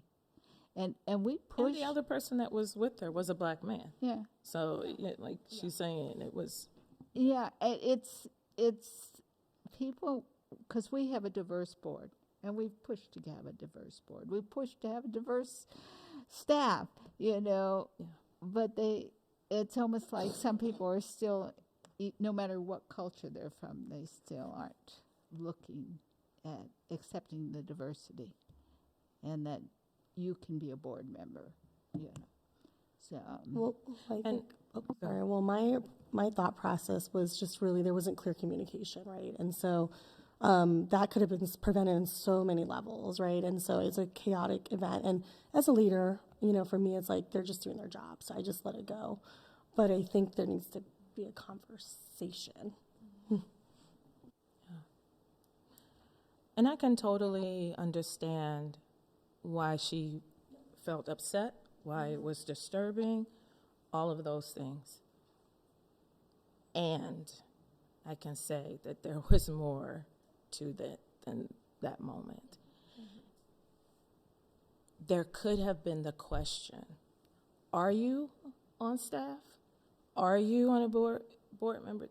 That the question was not asked because there wasn't even the possibility in the mind that is who we could be. It would have been a whole different thing. Oh, this is only for this. Are you? That was not how it was approached. And I will say the very next day I came and talked to Ken and said, I would love to have a conversation. That hasn't happened yet, but because for me it is about let's how do we fix this? How do we make this right? how do we restore a relationship and all of that. But I was also looking at the faces, and I mean, and Aaron said some of the things he heard people saying. And the point that's where the implicit bias comes in, because the assumptions that were made on the spot, the conversations that were happening without questions, and when we talk about who gets the benefit of the doubt and who doesn't, it's like all of that was on display in the minutes that were happening. So I just think there's stuff. Right. So, yeah.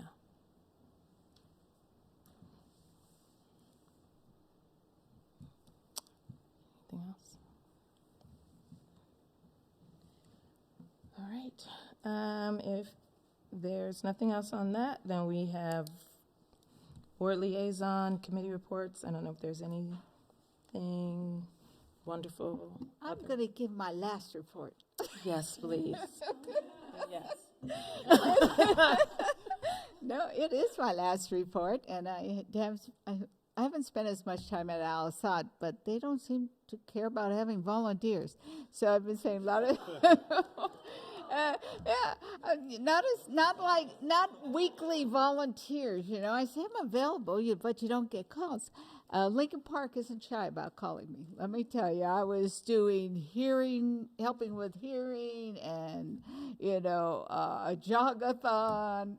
They aren't shy at all about. Yeah, I spent a whole day at Lincoln in the park, monitoring kids jog around the park.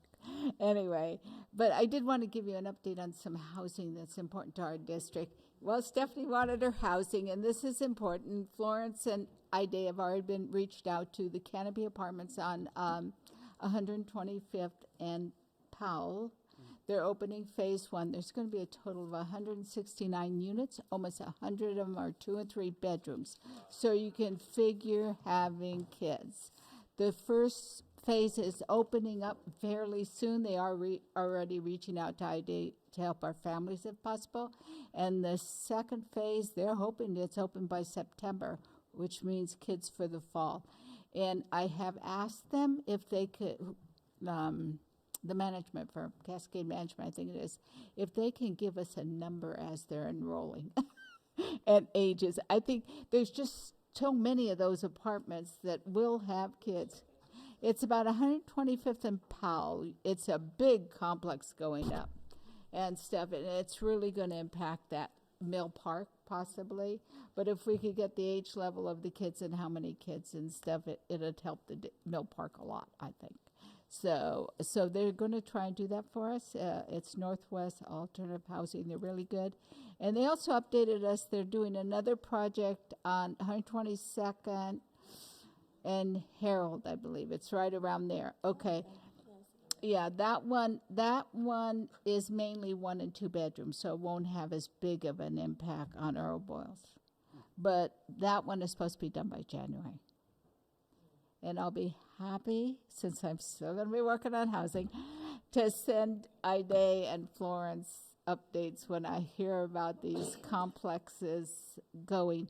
But there is an issue of safety and housing that came up at my housing meeting, and we want to do a deeper dive into it as we get into it, because I guess one of the affordable complexes on 99th and Gleason, I mean, it's open to families, so it's not where you need a fob to get in or anything. And they were having drug uses in the hall, homeless going in and sleeping, a lot of problems. And from my meeting today, there's similar issues happening in quite a few of the apartments. So our group's going to delve a little more, and not just having housing, but having safe housing. And what if they're getting public dollars, how can they make them safer? So just an update, and that's my last report.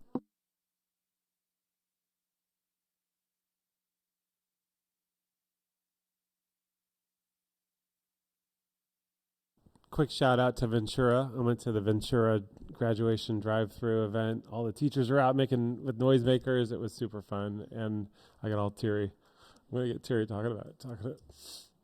Anyway, talking to my boys. Both had the same, like 3 teachers, third, fourth, and fifth, and they were phenomenal. And just really kind of happy, sad to see my boys move on out of Ventura, but it was wonderful. So I just want to, I don't know if there's no Ventura folks here anymore, but I want to just put a shout out for Ventura, you know. Well, just get ready.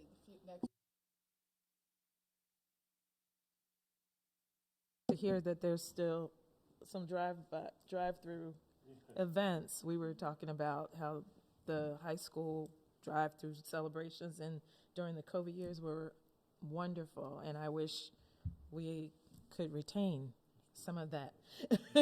Bring that back. Yeah.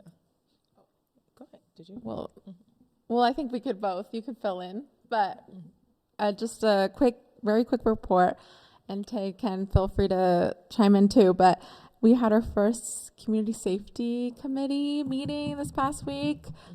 Just so folks know, it was like our very first one, so we're still, it's super like intro, right? Like we're just getting started, but we just wanted to meet before the end of the year so that we could really hit the ground running at the beginning of the year. But yeah, just huge kudos to Tay, Ken, Donna, who were there, and obviously everyone who was present, and the students. There was still some students that weren't able to come, but hopefully next time it's more student heavy, because we had like up to 20 sign up, which is amazing. So thank you to everyone who helped. Are you discussing school safety or community safety? I think it's a little bit of both. Sorry. I've got some reference people at time on community safety if you want to get outside Yes, I would sources love from the that, city. Frida. Absolutely. We had a total of 13 people in attendance. We spent most of our time identifying, really trying to focus on more so of our purpose, and also aligning sort of our goals and outcomes, the why of the team. Why are we doing this? So we're still in the very early stages. I know that Donna and Gabby, Ken, and I are going to meet July 11th, so we can start doing some more planning around that and identifying our dates for the year, because we want to get that on the calendar. I just wanted to say before we adjourn that we ought to thank Candy and Kelly and Dan, because it's their last meeting and we tortured them by making them stay until 11. We still have a superintendent's report, so you're getting. I stole your thunder, didn't I? No, you can do All that, right. but there's something, yeah. We're staying because we're not letting you leave, so we'll just go on. I'll take that as a hint that we're jumping into superintendent's report, and I'll be very, very brief. But I do think we have 4 individuals in with us right now. We're talking about last, and this is last formal, so I think it deserves a little bit of recognition. So if you please just bear with me and give me a little grace, I will be brief. I understand the time. But first, I want to recognize and thank Dan McHugh for her service. There's every single one of us has seen his work, the communication that goes out, and I'd like to just recognize for each of these individuals a skill set. Dan's skill set for writing and communicating with families in a fair, neutral, receiving way is really top notch. You can ask him, give him a tone, and he just runs with it, and he has a talent for writing. And again, there's not one of us that hasn't seen his work. And it just over the years for all 4 of these individuals, if you think about the impact, you think about the number of lives that have been connected with, touched, hopefully improved, it's just huge. I truly believe education changed his lives, and each one of these individuals had impact. So again, I want to thank Dan and recognize him for that skill and what he has done, continues to do with his attitude, his can-do. He's always there. Yes, let's do it. And I appreciate everything you've done. So thank you, Dan, so much.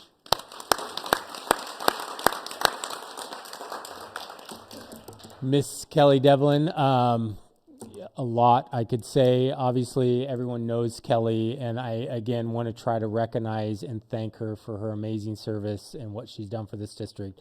But a skill set Kelly has, if you don't know it, I think you will recognize it when I say it.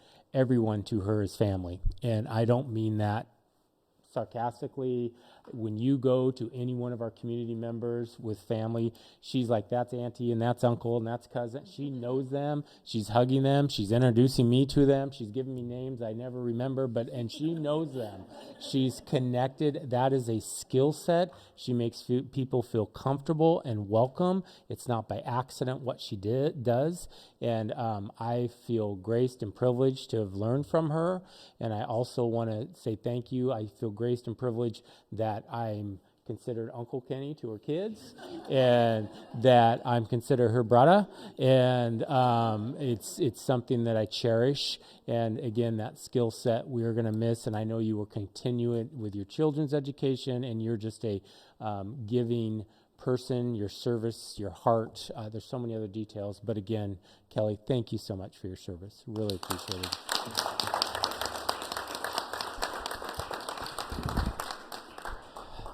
Miss Candy Wallace, she's going to act like she's not paying attention here. She doesn't want any spotlight. I can tell you that if you know her.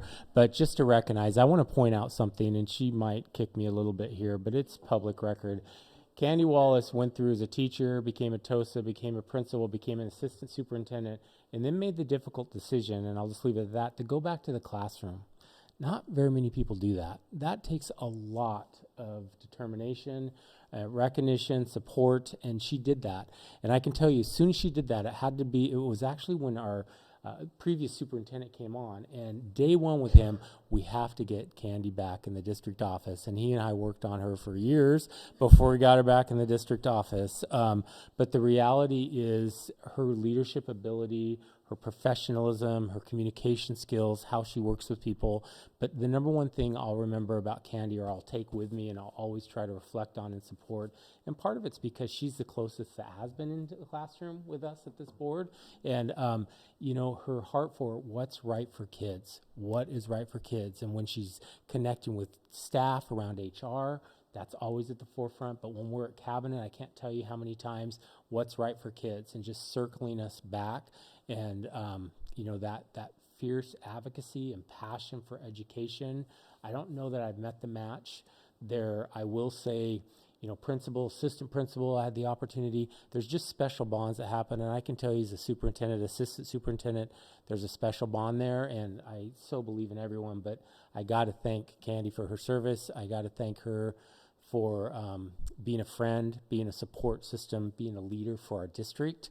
And, so thank you so much for all you've done. We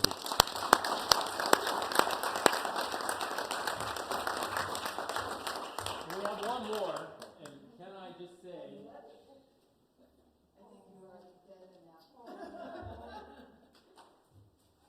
okay, I'm just going to read one thing here. 32 years. Mic drop. 32 years of service.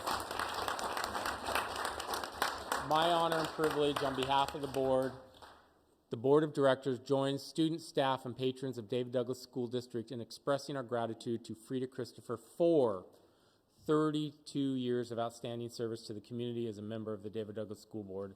And I just want to add, I kind of just threw out some special skill sets that everyone has. One is for Frida, I'll add, and there's many, but her generosity with time. Every committee she's been on, she's there, first one there, last one to leave, over from bargaining, dozens, meetings. She's just like, yes, I will be there. And we've been so fortunate as a district. Our families, our students have been fortunate. So thank you so much for your service. For you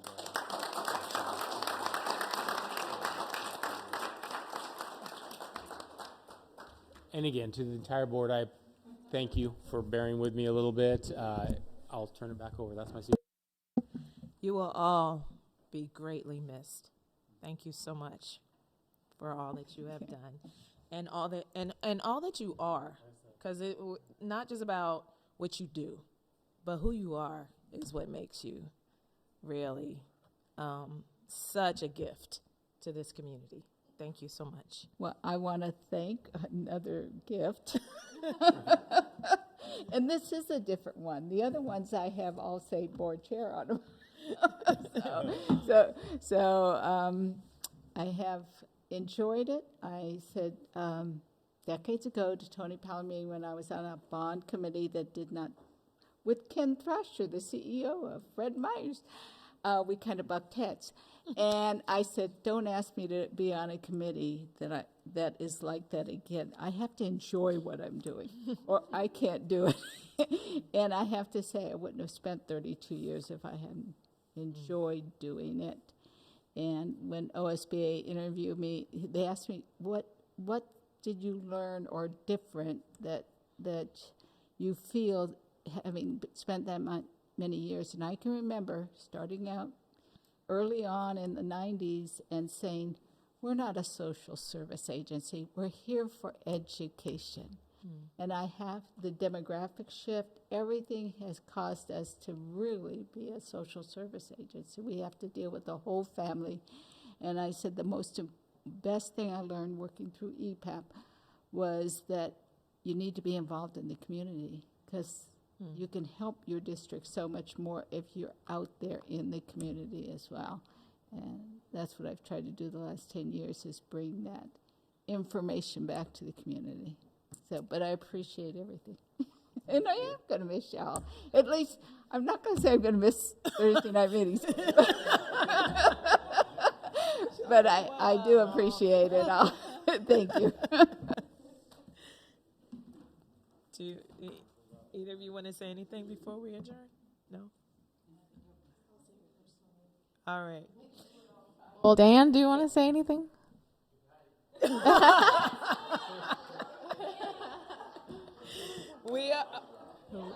We are adjourned.